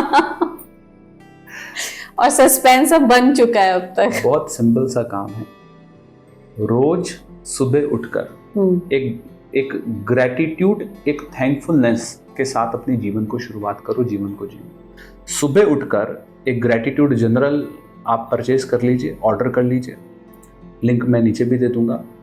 सुबह उठिए, सबसे पहला काम उठने के साथ ही 5 थिंग्स जिसके लिए आप ग्रेटफुल हो सकते हैं वो बैठकर लिखिए। सर मेरी जिंदगी में तो कुछ अच्छा ही नहीं हुआ, मैं किसके लिए ग्रेटफुल हूँ? नहीं, आप सुबह उठे, आपके हाथ पैर चल रहे हैं, सुन पा रहे हैं, आप बोल रहे हैं, लेकिन जो लोग 15 साल से दवाइयाँ खाते हैं या 20 साल से दवाई खा रहे हैं, या जो कंप्लेंट और ब्लेम मोड में होता है, मेरे को ऐसे इतने स्टूडेंट टकराते हैं जो कहते हैं सर मैं बैठी, मैंने डायरी खोली, जनरल खोली, और मैंने जब लिखने के लिए सोचा मैं किसके लिए थैंकफुल हूँ, सर कोई थॉट ही नहीं आ रहा था। Can you imagine that person कितना लोअर फ्रिक्वेंसीज में होगा कि उसके अंदर कोई थैंकफुलनेस का भाव ही क्रिएट नहीं हो रहा किसी चीज के लिए, क्योंकि उसको लग रहा है सब कुछ ही बुरा हुआ है मेरी जिंदगी। ऐसे मेरे पास स्टूडेंट हैं जिनको मेरी हेल्प लेनी पड़ती है, सर आप बताइए मैं किसके लिए थैंकफुल। हाँ, वो समस्या है ना एक्चुअली आमजन के साथ कि हम जीवन में हो रही जो रोज की चीजें फॉर ग्रांटेड लेते हैं। मैं सांस ले रही हूँ निरंतर, तो मैं तो फिर how one would be alive अगर मैं सांस नहीं ले पाऊँ? इससे बड़ा ग्रेटिट्यूड क्या हो सकता है? खाना खाने को मिला, साफ पानी पीने को मिला, सुबह उठ गए आप, सो मेनी थिंग्स, मतलब क्योंकि अब होता क्या है ना, वो ऑटोमेशन में, तो हम देखते ही नहीं, हम नजरअंदाज कर देते हैं कि oh my God there is so much to be thankful for. तो ये सुबह उठकर 5 नई चीजों को लेकर, नई चीज, मैं दोबारा रिपीट कर रहा हूँ, new things, everyday new thing, everyday new thing, everyday new thing. After 15 days, after 30 days, you will able to see the magic in your life। मैं कहता हूँ 60 दिन तक आप ये काम करिए, जो जनरल है वो 60 दिन की है, तो आप 60 दिन तक ये काम करिए और फिर देखिए मैजिक्स होंगे। कैसे दिखेंगे मैजिक्स? लाइफ में चेंज कैसे दिखेगा? 3 तरीके से दिखेगा। पहला, आपकी जिंदगी में आपके जो लोग हैं वो आपके हिसाब से आने लग जाएंगे। जो आप कह रहे थे ना 4 लोग कम, होगा क्या? कहीं से अपॉर्चुनिटी कॉल आएगी, मेल आएगा, मतलब कुछ ऐसा घटित होगा जो आप बोलेंगे मेरी प्लानिंग का पार्ट नहीं था। रिजल्ट्स ऐसे होंगे, आपने कोई एक्टिविटी करी, कोई हार्डवर्क किया जो पहले शायद काम नहीं बन रहे थे, सेम काम को कर अब रिजल्ट 10x आने लग जाएंगे। अच्छा, तो इसमें सबकॉन्शियस इन्वॉल्व कैसे हुआ, या वो फ्रीक्वेंसी कैसे हुई इन्वॉल्व? थॉट है, ब्रेन से थॉट आया, थॉट कहाँ से आया? न्यूरॉन से आया। थॉट की एक अपनी फ्रीक्वेंसी है। जैसे मेरी थॉट है ग्रैटिट्यूड वाली, मैंने सुबह उठकर 5 नई चीजें लिखी, आई एम थैंकफुल फॉर 1 2 3 4 5, ये आप कहना चाह रहे हैं हाई फ्रीक्वेंसी वर्क है? यस, ये आपका भाव चेंज करती है, आपके इमोशंस चेंज करती है, इमोशन से फ्रीक्वेंसी चेंज होती है। हमारे विचार हमारे शरीर को कंट्रोल करते हैं, हमारे इमोशंस, विचार होते हैं इलेक्ट्रिकल इन नेचर के। जैसे विचारों को ट्रेवल करने के लिए वायरिंग की नीड है, नर्वस सिस्टम की जरूरत है, तो विचार हो गए इलेक्ट्रिकल इन नेचर और हमारी फीलिंग होगी मैग्नेटिक इन नेचर। जैसे कि अभी आपने इसको कंट्रोल किया, कैसे कर दिया? Magnetic in nature. तो आपने कभी सुना aura, vibes, emotions, feeling, positive energy? मैं जब आपके इस रूम में एंटर हुआ तो मुझे एक अच्छी सी स्मेल आई। ये अच्छी सी smell is the aura, is the vibration. हम इस रूम के अंदर एक पॉजिटिव वाइब महसूस कर रहे हैं। आपके इस लोकेशन पे आई am feeling the positive energy at your door. वो दिए जल रहे थे। क्यों जला रहे हैं दिए? दिवाली पे हम सेलिब्रेट करते हैं, लाइट लगाते हैं। What is that light? That light is the aura, that is vibration, that is the energy. और वो एनर्जी लक्ष्मी जी को अट्रैक्ट करती है। कभी आप बोलते हैं ना, दिवाली पे लक्ष्मी जी आती हैं। क्यों आती हैं लक्ष्मी जी? साफ सफाई होती है, एनर्जी होती है, वाइब्रेशन होती है, इसलिए लक्ष्मी जी आती हैं। राइट। तो जब आप ग्रेटिट्यूड के भाव से जीते हैं तो आप अपनी electromagnetic energy, electricity thought, magnetic means feeling, electromagnetic aura create करते हैं अपने अराउंड में। Okay, right. और वो आपको पता नहीं चलेगा। आप कॉन्शियसली जब उसको करेंगे ना तो आपको पता लगेगा कि हाँ ये काम करता है। साइंटिफिकली मैं आपको बता रहा हूँ। तो दो बातें मुझे समझ आई टेक अवेज की। एक तो कंप्लेन ब्लेम नहीं करना है, सिचुएशन को आप सब्जेक्टिव होके नहीं ऑब्जेक्टिव होकर देखें, अटैच नहीं करें, रिएक्ट नहीं रिस्पॉन्ड करें, और ग्रैटिट्यूड। और भी कोई 2-3 गलतियां करते हैं हम रोज जिससे हम लो फ्रीक्वेंसी में जाते हैं, या कोई 2-3 बातें जो आप हम सबको कहोगे कि ये करो या ये मत करो, so that you are actually now functioning in higher frequency. पहली चीज आपको ये समझनी है, 3 चीजें हैं, ठीक है। पहला है हमारा शरीर, दूसरा है हमारा माइंड, और तीसरा है हमारी सोल। ओके, ठीक है। 3 ही चीज। आप अच्छे विचार रखते हैं लेकिन अच्छा खान पान नहीं है, या आपकी बॉडी हेल्दी नहीं है, तो unhealthy body can not keep the healthy mind. तो सिर्फ ये कहना गलत होगा कि सिर्फ अच्छे विचार रखने से ही होगा। आपकी अनहेल्दी बॉडी का भी आपके विचार पर, आपके थॉट्स पर इम्पैक्ट होता है। कैसे? If you are not feeling healthy, let's take an example, आप सुबह आज फ्रेश नहीं हो पाए, आपको रात अच्छी स्लीप नहीं आई, तो क्या नेक्स्ट डे आप उतने एनर्जेटिक और थॉटफुल होंगे जितने आप बॉडी जब फिट होती है तब होते हैं? हाँ, सिंपल है ना। आपकी फिर वो प्रोबेबिलिटी भी तो कम कर ली बीमार होने की। आप अच्छे मूड में हैं क्योंकि आप हेल्दी हैं, आप फिट हैं, तो आपकी जो इमोशंस भी एमिट हो रहे हैं, फ्रीक्वेंसी वो अच्छी ही हो रही होगी। बीमार आदमी दुखी रहता है। तो आपकी बॉडी का भी उतना ही इम्पोर्टेंट रोल है आपके थॉट प्रोसेस के लिए। इमेजिन, जहाँ पे आज के टाइम में I am really sorry to say, but reels के लिए लोग फिटनेस की वीडियो बनाते हैं, but actually fitness is not fashion, it is so much of your life. Fitness या फिट रहने के लिए या हेल्दी रहने के लिए, ठीक है, मैं एक ही लाइन बोलूंगा, your body is healthy when it is moving and your mind is healthy when it is still. आपका बॉडी तब हेल्दी है जब वो मूव करता है। प्रॉब्लम ये हो गई है कि आप वाइस वर्सा हो रहा है। Now mind is moving and body is still. अच्छा, तो ये जो फियर और फोबियाज की बात की, मैं वापस उस क्वेश्चन पे चली गई बिकॉज आई फेल्ट शायद वो छूट गया थोड़ा सा, कि जैसे आपने डिप्रेशन, एंजाइटी, फोबिया, ओसीडी, ये सब इनफैक्ट आपने फिजिकल एलिमेंट्स भी बोले कि ठीक हो जाते हैं, तो क्या वो ये ग्रैटिट्यूड जर्नल और नो कंप्लेन ब्लेम, ये सब उसी की तैयारी है? ओके, उसी का बेस है, लेकिन उसके साथ में मैंने अब हम वापस आ जाते हैं। आपने बोला कि body, mind and soul, body भी इंपॉर्टेंट है, ठीक है। If your body is not healthy तो वो आपको सपोर्ट नहीं करेगी। इसलिए बॉडी को हेल्दी रखने के लिए पहला बॉडी को मूव करें।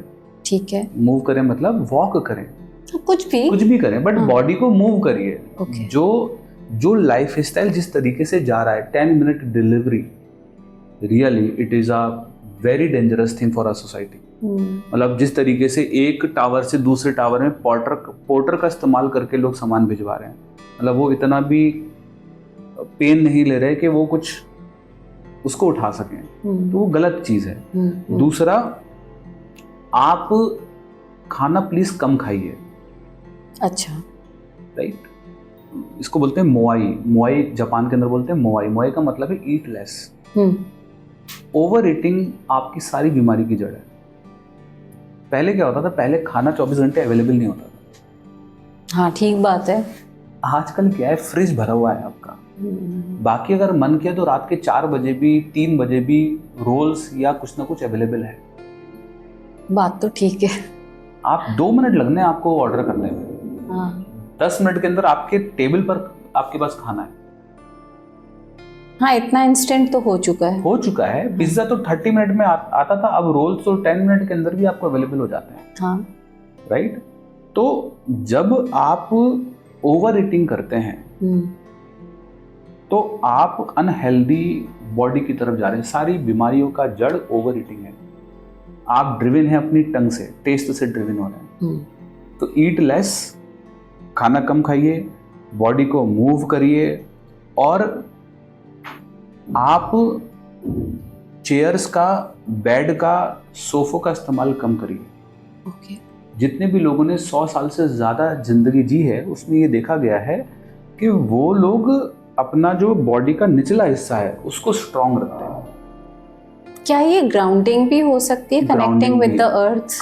कनेक्टिंग विद द अर्थ मतलब आप नीचे बैठिए, नीचे बैठकर आप जब उठते हैं या नीचे बैठते हैं या नीचे खाना खाते हैं तो उससे क्या होता है, आपकी लेग्स पे थोड़ा प्रेशर पड़ता है। हाँ, वो भी वर्कआउट ही है, उठ के वापस। अब तो क्या हो गया, सब तो बंद ही हो गया ना करना। हाँ, यू आर एक्चुअली राइट, क्योंकि गाड़ी है, चेयर है, सोफा है। हाँ, नीचे बैठते ही खाएं। स्थिति है कि अगर कोई सामान नीचे गिर जाए ना, तुम उठा दो। उठाने में इतना एफर्ट लग रहा है कि उसको भी आलस आ रहा है कि यार मेरे से नहीं होगा। ठीक बात है। ठीक है, या तो ये 2-3 चीजें अगर आप करेंगे, माइंड और सोल, ये तो बॉडी, माइंड पे तो हम बात कर ही रहे हैं। हाँ, सोल पर हम बात कर रहे हैं कि जो आपकी सोल है, जो आपका अनकॉन्शियसनेस है, जो आपकी एनर्जी है, जो आपकी वाइब है, जैसे कि हम मेडिटेशन की बात करते हैं।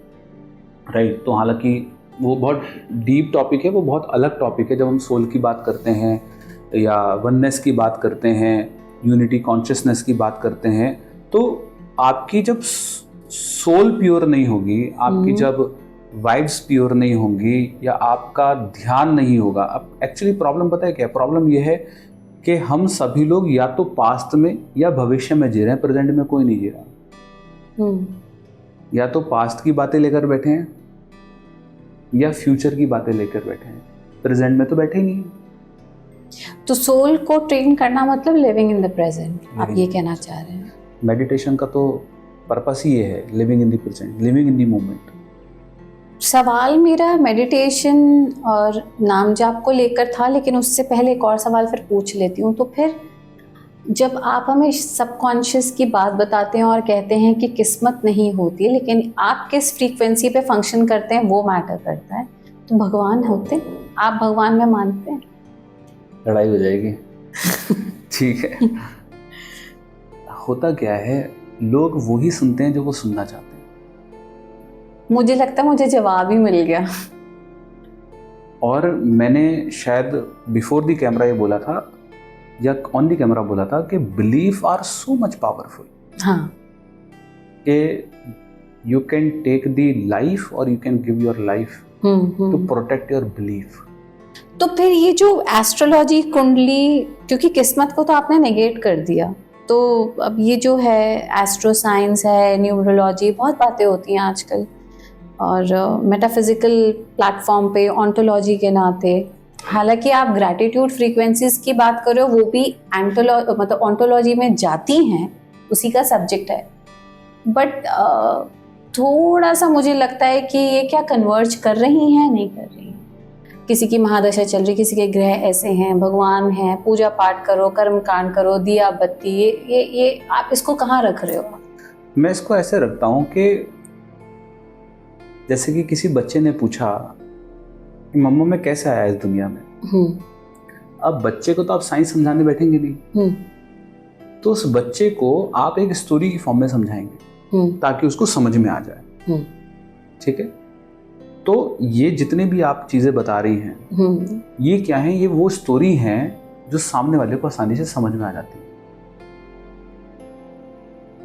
आप ये कहना चाह रहे हो बेसिकली हमने ये बिलीफ सिस्टम्स क्रिएट किए हैं ताकि उसको सामने देखकर साकार रूप में हम फंक्शन कर सकें। पर फिर जरूरत क्या थी?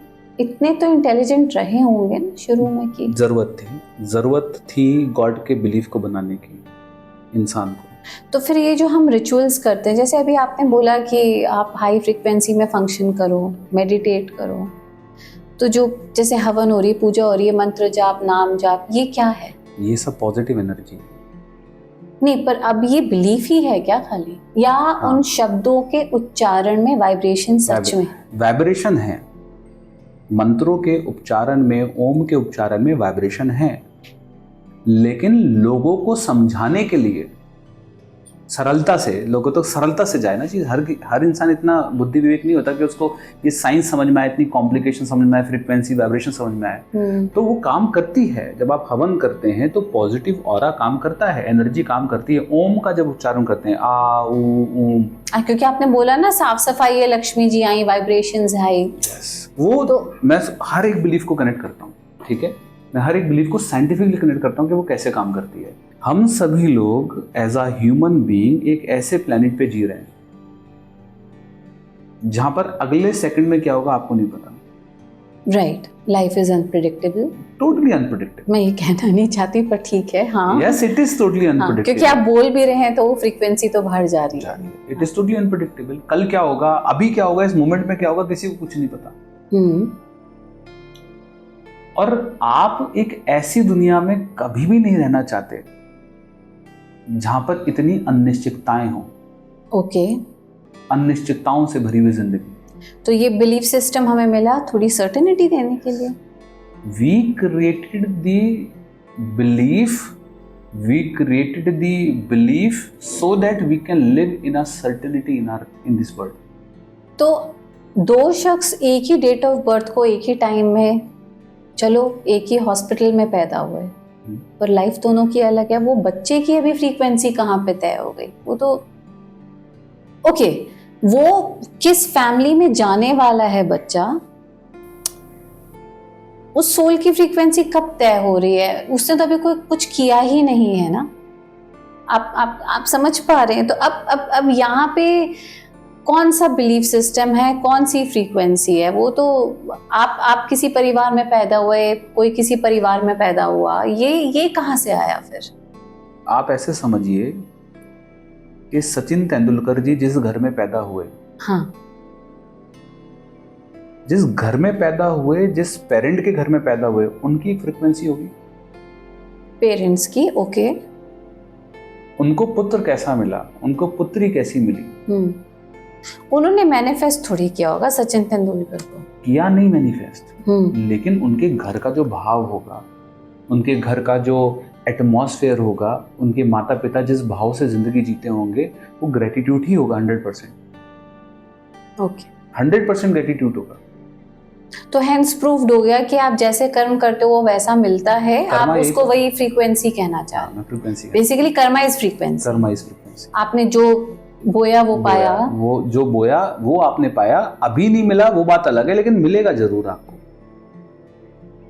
क्योंकि यूनिवर्स में वो चीज ऑलरेडी मौजूद है जो आपको अट्रैक्ट करेगी, लेकिन वो पता नहीं कि कब आएगी आएगी जरूर आपकी जिंदगी में। क्योंकि मैंने जब ये एग्जांपल्स दिए कि चलिए ये तो आपने बता दिया कि वो फैमिली की फ्रीक्वेंसी है कि क्यों कोई XYZ उनकी फैमिली में आता है, तो इसका मतलब छोटी सी छोटी और बड़ी सी बड़ी सिचुएशन जो आज आप फेस कर रहे हैं वो आपने खुद बनाई है अपनी फ्रीक्वेंसी से।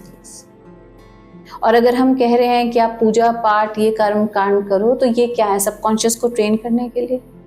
पहली चीज, आपने कभी महसूस किया है ऐसा कि जब आप किसी रीजनल प्लेस पे जाते हैं, रिलीजियस प्लेस पे जाते हैं, मंदिर में जाते हैं, मस्जिद में जाते हैं, गुरुद्वारे जाते हैं, चर्च जाते हैं, कहीं भी आप जाते हैं, तो यू फील काम, यू फील रिलैक्स, अच्छा लगता है आपको, अगर आप मानते हैं तो। हाँ, उस जगह की वाइब्रेशन, लेकिन वहां पर ना आपको एक सर्टेनिटी वाली फीलिंग आती है।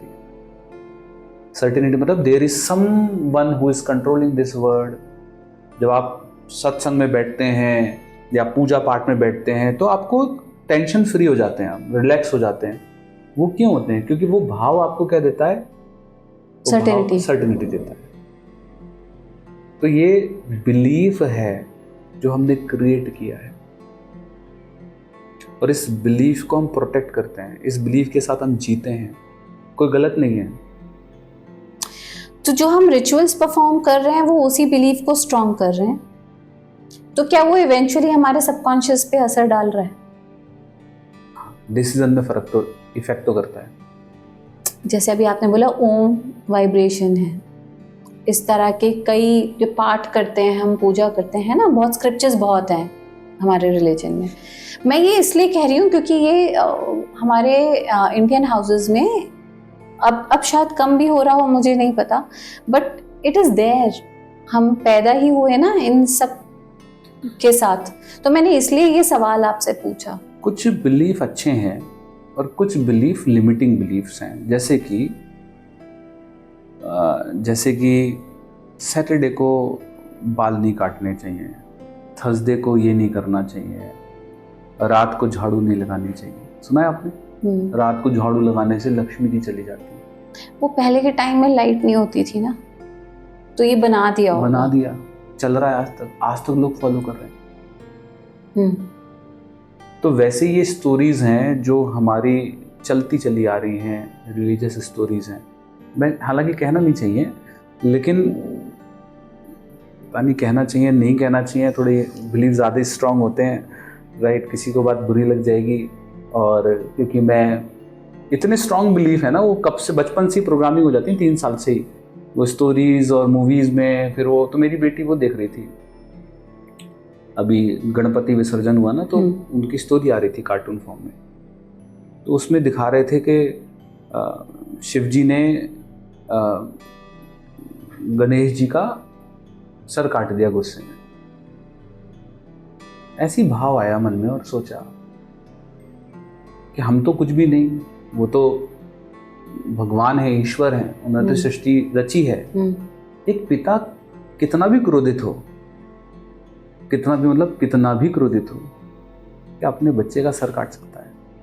मैं तो इंसान हूं, वो तो ईश्वर हैं, रचेता हैं, कितना भी क्रोधित हो, एक छोटे से बच्चे का, चलो अपना ही बच्चा भी नहीं है, क्या किसी के बच्चे का सर भी आप काट सकते हो?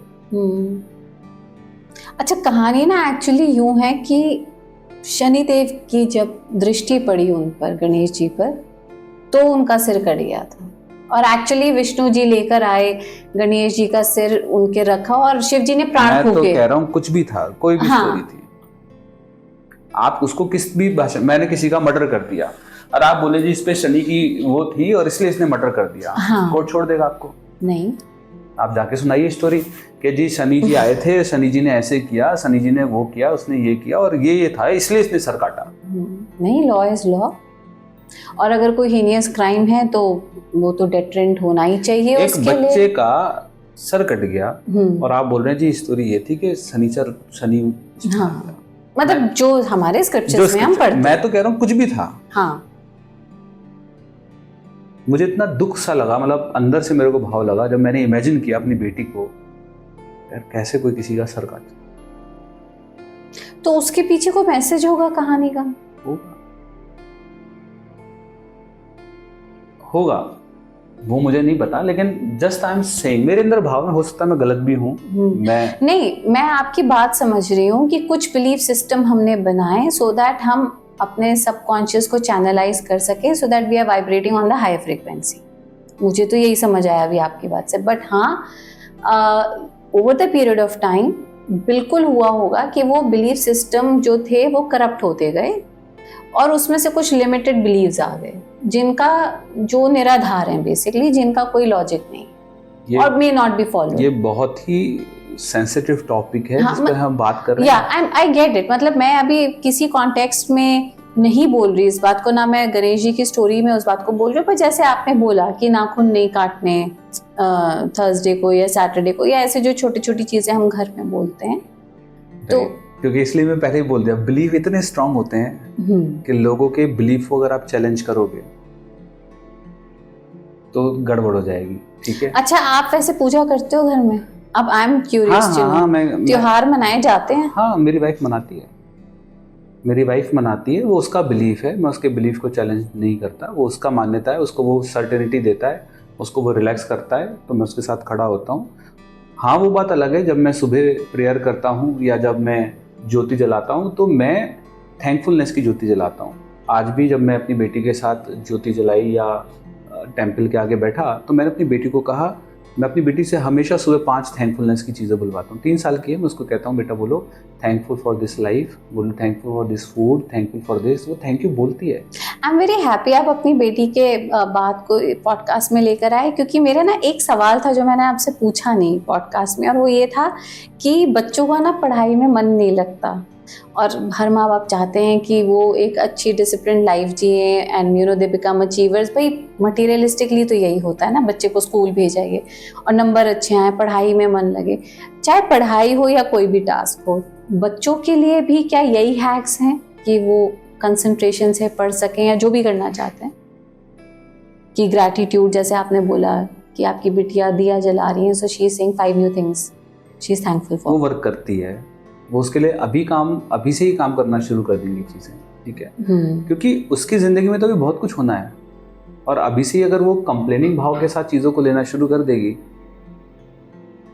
तो ये दृष्टि कैसे, अब हम बच्चों को भी इंक्लूड कर ही लेते हैं, तो उनको वो मतलब सुदृढ़ बन सके, अच्छा करें लाइफ में, अचीव कर सके जो भी वो चाहते हैं, तो वो कुछ कोई 2-3 चीज़ें जो आप कहना चाहते हैं पेरेंट्स को कि बच्चों से करवाइए रोज़ घर में? पहला तो उनके बिलीफ को आप ना लिमिटिंग मत करें, ठीक है? उनके जो आपके जो एक्सपीरियंस हैं, आपके जो अनुभव हैं, उनको उनके ऊपर मत अप्लाई करिए। उनके अनुभव बनने दीजिए, उनके एक्सपीरियंस खुद बनने दीजिए, ओवर प्रोटेक्टिव मत होइए, ठीक है? उनकी लाइफ को कंट्रोल करने की कोशिश मत करिए। और साथ में बच्चों के लिए ये है कि आप कितना भी कुछ कर लीजिए, मतलब हर पेरेंट कोशिश करता है कि मैं अपने बच्चों को अच्छे से अच्छा दूं, लेकिन उनका स्ट्रगल मत छीनिए। जो उनका स्ट्रगल है, जो उनका मेहनत है, वो उनको मत छीनिए, उनको करने दीजिए। और प्लस साथ में बच्चों के लिए अगर एक अच्छी हैबिट, या देखो मैं तो ये कहता हूँ बच्चों के अंदर ना मिरर हार्मोन्स होते हैं, तो बच्चे वही बनेंगे जो आप हैं, वही बोलेंगे जो आप बोलते हैं, वही करेंगे जो आप करते हैं। तो वो आपके डुप्लीकेट है। मेरी बेटी के अंदर मैं देखता हूँ मिरर हार्मोन्स को, बहुत लाइव देखता हूँ। मैं अगर उसके साथ ऐसे ऐसे करूँगा तो वो भी ऐसे ऐसे करेगी, मैं डांस करूँगा तो वो भी डांस करेगी, मैं जो वर्ड बोलूँगा वही वर्ड वो रिपीट करेगी। आपको नहीं पता, लेकिन वो आपकी हर एक हैबिट को, हर एक आदत को वो कॉपी कर रही है, और वैसे ही वो लाइफ के अंदर उसको इम्प्लीमेंट करती है।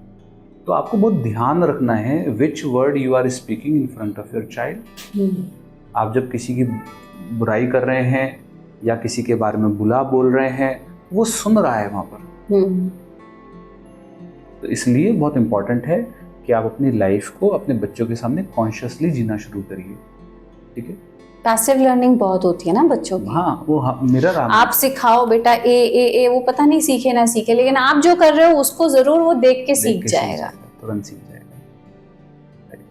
तो ऑन अ कंक्लूजन नोट, क्या कहना चाहेंगे आप? भाग्य है, नहीं है? हम अपना भाग्य बदल रहे हैं with the subconscious and vibrating on the higher frequency. जो रिचुअल्स हम कर रहे हैं वो हम करते रहें, या रिचुअल आपने जो बताया ग्रैटिट्यूड के, कंप्लेन नहीं करो, ब्लेम नहीं करो, आप क्या अपने कंक्लूडिंग रिमार्क्स या गोल्डन वर्ड्स हम सबके साथ छोड़ना चाहेंगे?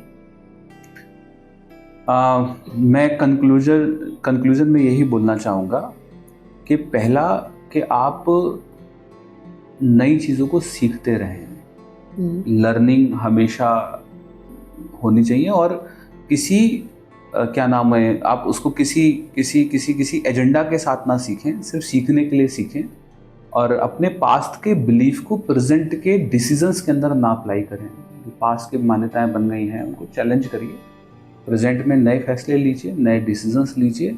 तो अगर मुझे गहरे पानी से डर है तो मैं उसको कैसे तोड़ूं? डिप्रेशन, एंजाइटी में हूं। अगर ज़रूरत है तोड़ने की तो तोड़िए, अगर नहीं है ज़रूरत तो कोई ज़रूरत ही नहीं है उसको तोड़ने की। मानो मेरा कोई काम ही नहीं है गहरे पैरिंग में जाने का, तो मुझे क्या ज़रूरत है उस बिलीफ को तोड़ने की? एनर्जी लगेगी, खामखा के एनर्जी लगेगी। आप अपनी लाइफ का एक पर्पस डिफाइन करें। What is the agenda of your life? Purpose define होगा, आप सारे काम तो कर ही नहीं सकते ना सारी जिंदगी में। तो किसी भी पुराने बिलीफ को तोड़ने का हैक बता दीजिए आप हमें, फिर हम इसको यहीं पे कंक्लूड कर सकते हैं। मुझे अपनी कोई पुरानी आदत, बुरी आदत, बच्चे की अपनी वो मिटानी है और कुछ नया जोड़ना है ताकि मैं प्रोग्रेसिव भी हूँ और प्रोडक्टिव भी बन सकूं। अगर कोई पुरानी आदत आपको बदलनी है और नई आदत आपको फॉर्म करनी है, तो आपको ये समझना पड़ेगा कि वो आदत आपके दिमाग में बनाई क्यों है, फॉर्म क्यों करी है। वो आदत के बनाने के पीछे उसकी एक इंटेंशन है, जिस इंटेंशन को वो पूरा करता है उस आदत के माध्यम से। ठीक है, लेट्स टेक एन एग्जांपल। कोई व्यक्ति सिगरेट पीता है, तो वो सिगरेट क्यों पीता है? प्लेजर, रिलैक्स होता है। लेकिन वो जो रिलैक्सेशन है वो है सिगरेट पीने के बाद का मजा, प्लेजर। लेकिन सिगरेट पीने से पहले का एक ट्रिगर है, कॉज है, जो उसको पुश करता है सिगरेट के लिए। It may be a stress, it may be a किसी friend circle, environment, peer pressure, it may be के बोर्डम। कुछ नहीं चला, सिगरेट पी लेता हूं। ठीक है, तो आप पहले ये समझिए कि आपने वो बिहेवियर मीन्स एक तो हो गई हैबिट जो आप बार बार कर रहे हैं, लेकिन वो आदत जो जिसको आदत कह रहे हैं वो उसको मैं बिहेवियर कह रहा हूं। वो सिगरेट पीने का बिहेवियर आपने क्यों किया, ब्रेन ने क्यों किया? तो वो जो पर्पस है उसको मैंने बोला ट्रिगर, और इसको मैंने क्या बोला, बिहेवियर, और इसको मैंने बोला reward. Relaxation is the reward. Trigger को समझे बिना आप बिहेवियर को नहीं बदल सकते। हम किस पर फोकस कर रहे हैं? बिहेवियर पे।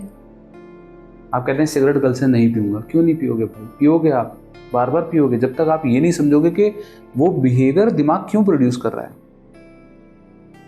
तो ट्रिगर को कैसे हटाएंगे? टू नो कि रिजल्ट ये हो सकता है इसलिए मत करो। दिमाग को इस बात से कोई लेना देना नहीं है कि आप सिगरेट पी के रिलैक्स हुए या आप गेम खेल के रिलैक्स हुए, मूवी देख के रिलैक्स हुए, ट्रैवल करके रिलैक्स हुए।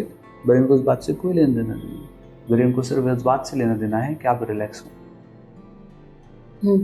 पर वो अभी आपने बताया ना कि माइंड बॉडी सोल में बॉडी को फिट रखना है, तो जैसे अभी एग्जांपल सिगरेट का ही है, तो ये तो अनहेल्दी हैबिट है, बॉडी खराब हो जाएगी। तो ब्रेन को इस बात से कोई लेना देना नहीं ना, नेगेटिव पॉजिटिव से उसको कोई मतलब नहीं। उसको मतलब है रिलैक्स मिल रहा है मुझे। तो मैं अपने ट्रिगर को चेंज कैसे करूं? ट्रिगर को चेंज नहीं करना, हाँ। आपको बिहेवियर को चेंज करना। नहीं, पर बिहेवियर तो चेंज होगा ट्रिगर पे जब हम रोशनी डालेंगे ना, अभी आपने बताया। हाँ, तो अब मानिए आप स्ट्रेस में हैं, तो आप बिहेवियर प्रोड्यूस क्या करते हैं? सिगरेट पीते हैं। हाँ। आप बोर हैं, आप सिगरेट पीते हैं। तो बोर जब हो तो सिगरेट पीने में जो उसको रिवॉर्ड मिल रहा है, रिलैक्स मिल रहा है, वो किस चीज से रिप्लेस किया जा सकता है, सेम रिवॉर्ड मिले उसको। तो आप सिगरेट की बजाय वो बिहेवियर करेंगे जो उसको सेम अमाउंट ऑफ रिवॉर्ड देगा। ब्रेन को रिवॉर्ड चाहिए। ब्रेन को इस बात से लेना नहीं है कि आप सिगरेट पी के करते हैं या आप ड्रिंक करके करते हैं या गांजा पी के करते हैं, उसको तो सेम। और प्रॉब्लम क्या है? प्रॉब्लम ये है ब्रेन के साथ, सबसे बड़ी दिक्कत ये है कि ब्रेन बहुत जल्दी चीजों को अडॉप्ट करने की क्षमता रखता है। हाँ। हर चीज को अडॉप्ट कर लेगा। हाँ। इसको न्यूरोप्लास्टिसिटी भी आप बोल सकते हैं। तो होता क्या है, सिगरेट जब आपने P x amount of pleasure लेने के लिए, ब्रेन ने अडॉप्ट कर लिया। अब आपको 2x सिगरेट पीनी पड़ेगी same x amount of happiness को लेने के लिए। फिर आपको 10x सिगरेट पीनी पड़ेगी same x amount of happiness को लेने के लिए। और इसी को बोलेंगे एडिक्शन। हाँ, हर चीज का प्लेटू आ जाता है बहुत जल्दी। तो जब तक आपकी हैप्पीनेस आपके बाहर है, आप कभी खुश नहीं रहेंगे।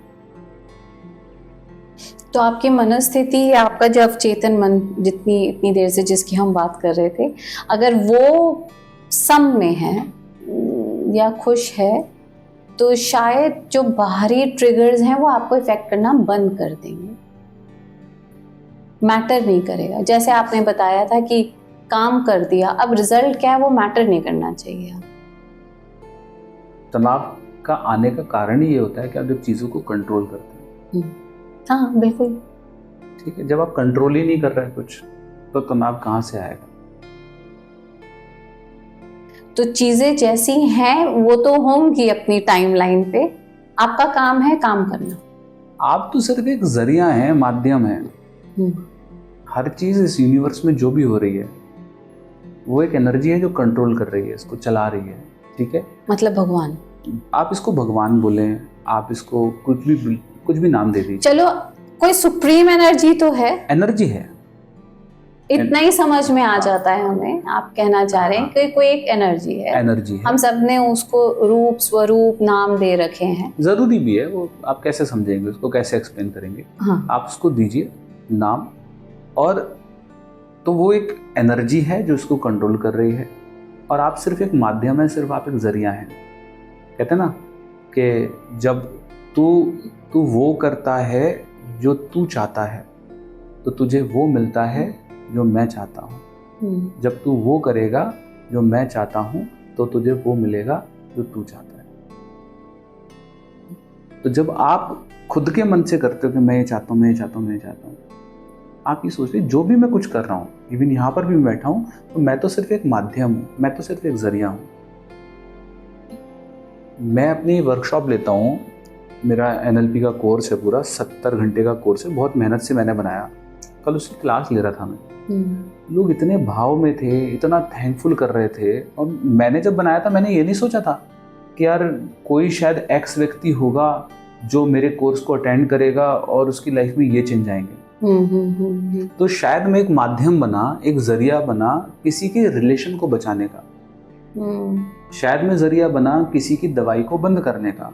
शायद मैं जरिया, हम पॉडकास्ट कर रहे हैं, शायद हो सकता है एक पर्पस से हमने शुरू किया हो इस पॉडकास्ट को, लेकिन कौन व्यक्ति कहाँ बैठकर इस पॉडकास्ट को सुन रहा है, किस सिचुएशन में सुन रहा है, किस सर्कमस्टांसेस में सुन रहा है, और उसको कौन सी बात हिट कर कर उसकी कौन सी जिंदगी बदलेगी, ये हम कभी नहीं सोच सकते।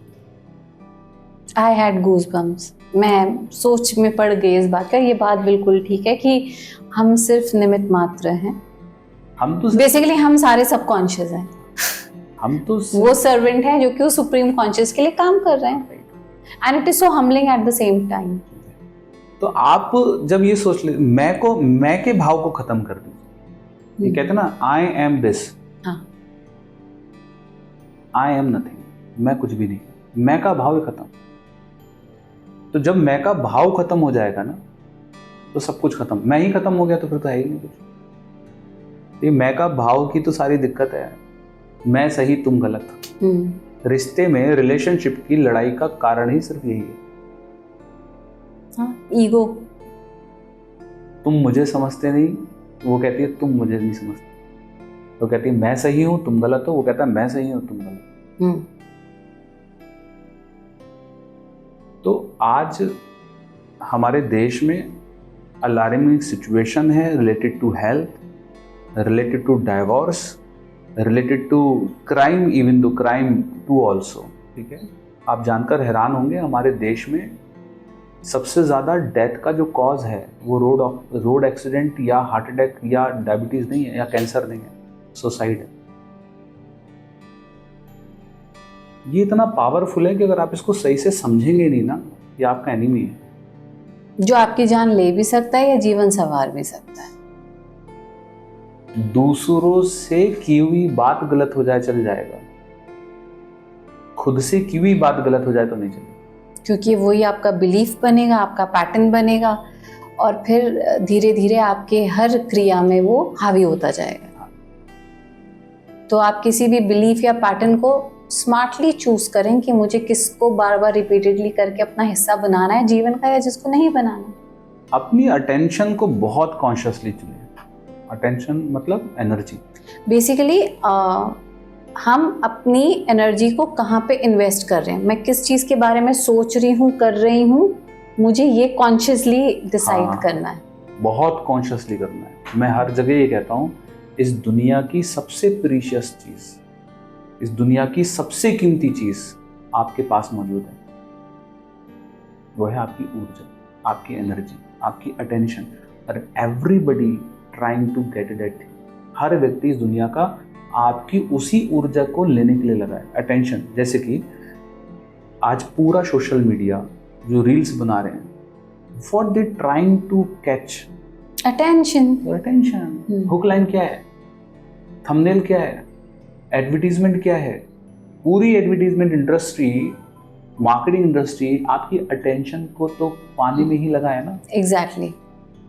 बिग बॉस चल रहा है, what they are trying to catch your attention. In fact बात वापस वही आ गई कि एल्गोरिथम्स भी वैसे ही तो काम कर रहे हैं, जहां मेरी अटेंशन गई वही आएगा। पूरी मार्केटिंग इसी पे काम कर रही है। Your most precious thing is the energy. So whenever anything negative happens in your life and you don't give attention to that particular event, it means आपने यूनिवर्स को सिग्नल दिया I don't want this। वो आना बंद नहीं होगा, वो तो आएगा ही आएगा। इट्स अप टू यू कि आप उसको अटेंशन देते हैं या आप उसको नहीं देते। It's totally up to you. कई बार हो सकता है अरे यार वो बुरा मान जाएगा, ये तो बहुत होता है, बुरा मान जाएगा यार, मैं कैसे मना कर दूं। हाँ। करना पड़ेगा आपको मना, आपको ना करना पड़ेगा। तो आपकी सराउंडिंग भी कैसी हो, आपकी अटेंशन एनर्जी कहाँ फ्लो हो, ये बहुत मैटर करेगा। 100% आपके एनवायरनमेंट को आपको डिसाइड करना है कैसा होना चाहिए। जो लोग नेगेटिव बातें करते हैं उनसे दूरी बनाएं। जो लोग किसी की बुराई करते हैं, जैसे हम बैठे हैं गप्पे मार रहे हैं और एक व्यक्ति बैठा है जो किसी तीसरे की बुराई कर रहा है। हर ग्रुप में एक ऐसा व्यक्ति होगा जो पीठ पीछे किसी की बुराई करेगा, या गॉसिप कर रहा होगा। गॉसिप क्या करेगा? कोई प्रोडक्टिव बात तो करेगा नहीं। हाँ, बात तो ठीक है, तो बात तो बुराई करेगा वो। किसी की कंप्लेंट करेगा, किसी की टांग खींचेगा, कुछ भी करेगा। अगर ऐसा कोई व्यक्ति है जो किसी तीसरे के बारे में बुराई कर रहा है तो make sure you are in the wrong frequencies, क्योंकि वो आज किसी तीसरे की बुराई कर रहा है, कल वो कहीं और बैठ के आपकी बुराई कर रहा होगा। बिल्कुल। तो ये साइंस है, आपको समझना है और अपनी एनवायरनमेंट को कॉन्शियसली चुनना है, बहुत कॉन्शियसली चुनना है कि कहाँ पर। और अपने बच्चों के भी एनवायरनमेंट को बहुत कॉन्शियसली चुने। ऐसे फ्रेंड सर्किल में जो ईर्ष्या रखते हैं, जलन भाव रखते हैं, उनसे दूरी बनाएं। और अपना, इससे बेटर कि आप अकेले कमरे में रहें।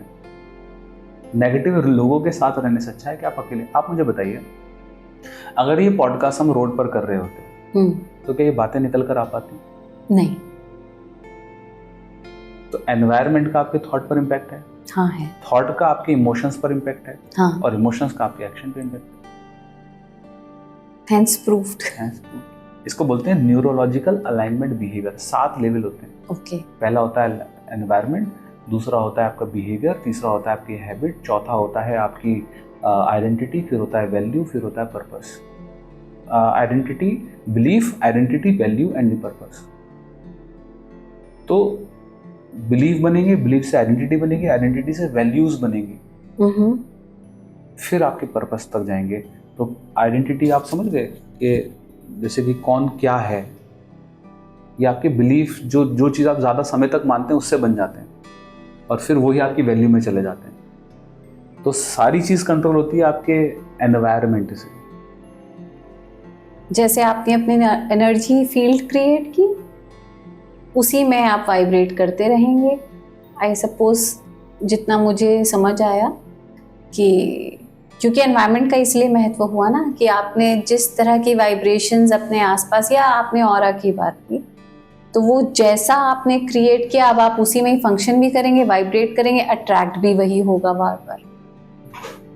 बहुत कॉन्शियसली चुने अपने आसपास के लोगों को, बहुत कॉन्शियसली चुने अपने आसपास के एनवायरनमेंट को, बहुत कॉन्शियसली चुने अपने आसपास के इवेंट्स को। और अगर कोई इवेंट नेगेटिव आता है तो डोंट रिएक्ट और डोंट गिव द एनर्जी और don't give the attention. Simple, आगे बढ़ो और जो पॉजिटिव आ रहा है उसको साथ में लेके चलो। ठीक है, ये सबसे बढ़िया। कोई स्ट्रेस नहीं आएगा जीवन में, कोई एंजाइटी नहीं आएगी, कोई प्रॉब्लम नहीं आएगी, कोई हेल्थ इश्यूज नहीं होंगे, एकदम मस्त जीवन जियोगे आप। मुझे लगता है डॉक्टर हिमांशु, एक पॉडकास्ट तो काफ़ी नहीं है। I can see so much already around.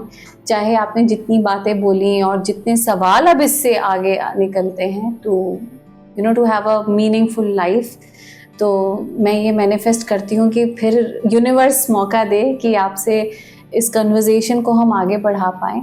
But I completely get it. आज का टेक अवे आपकी एनर्जी, अटेंशन, एनवायरनमेंट बहुत ज़्यादा consciously I really wish more power to you. बहुत अच्छा काम आप कर रहे हैं और कईयों की ज़िंदगी संवर रही होगी आपकी इन बातों से।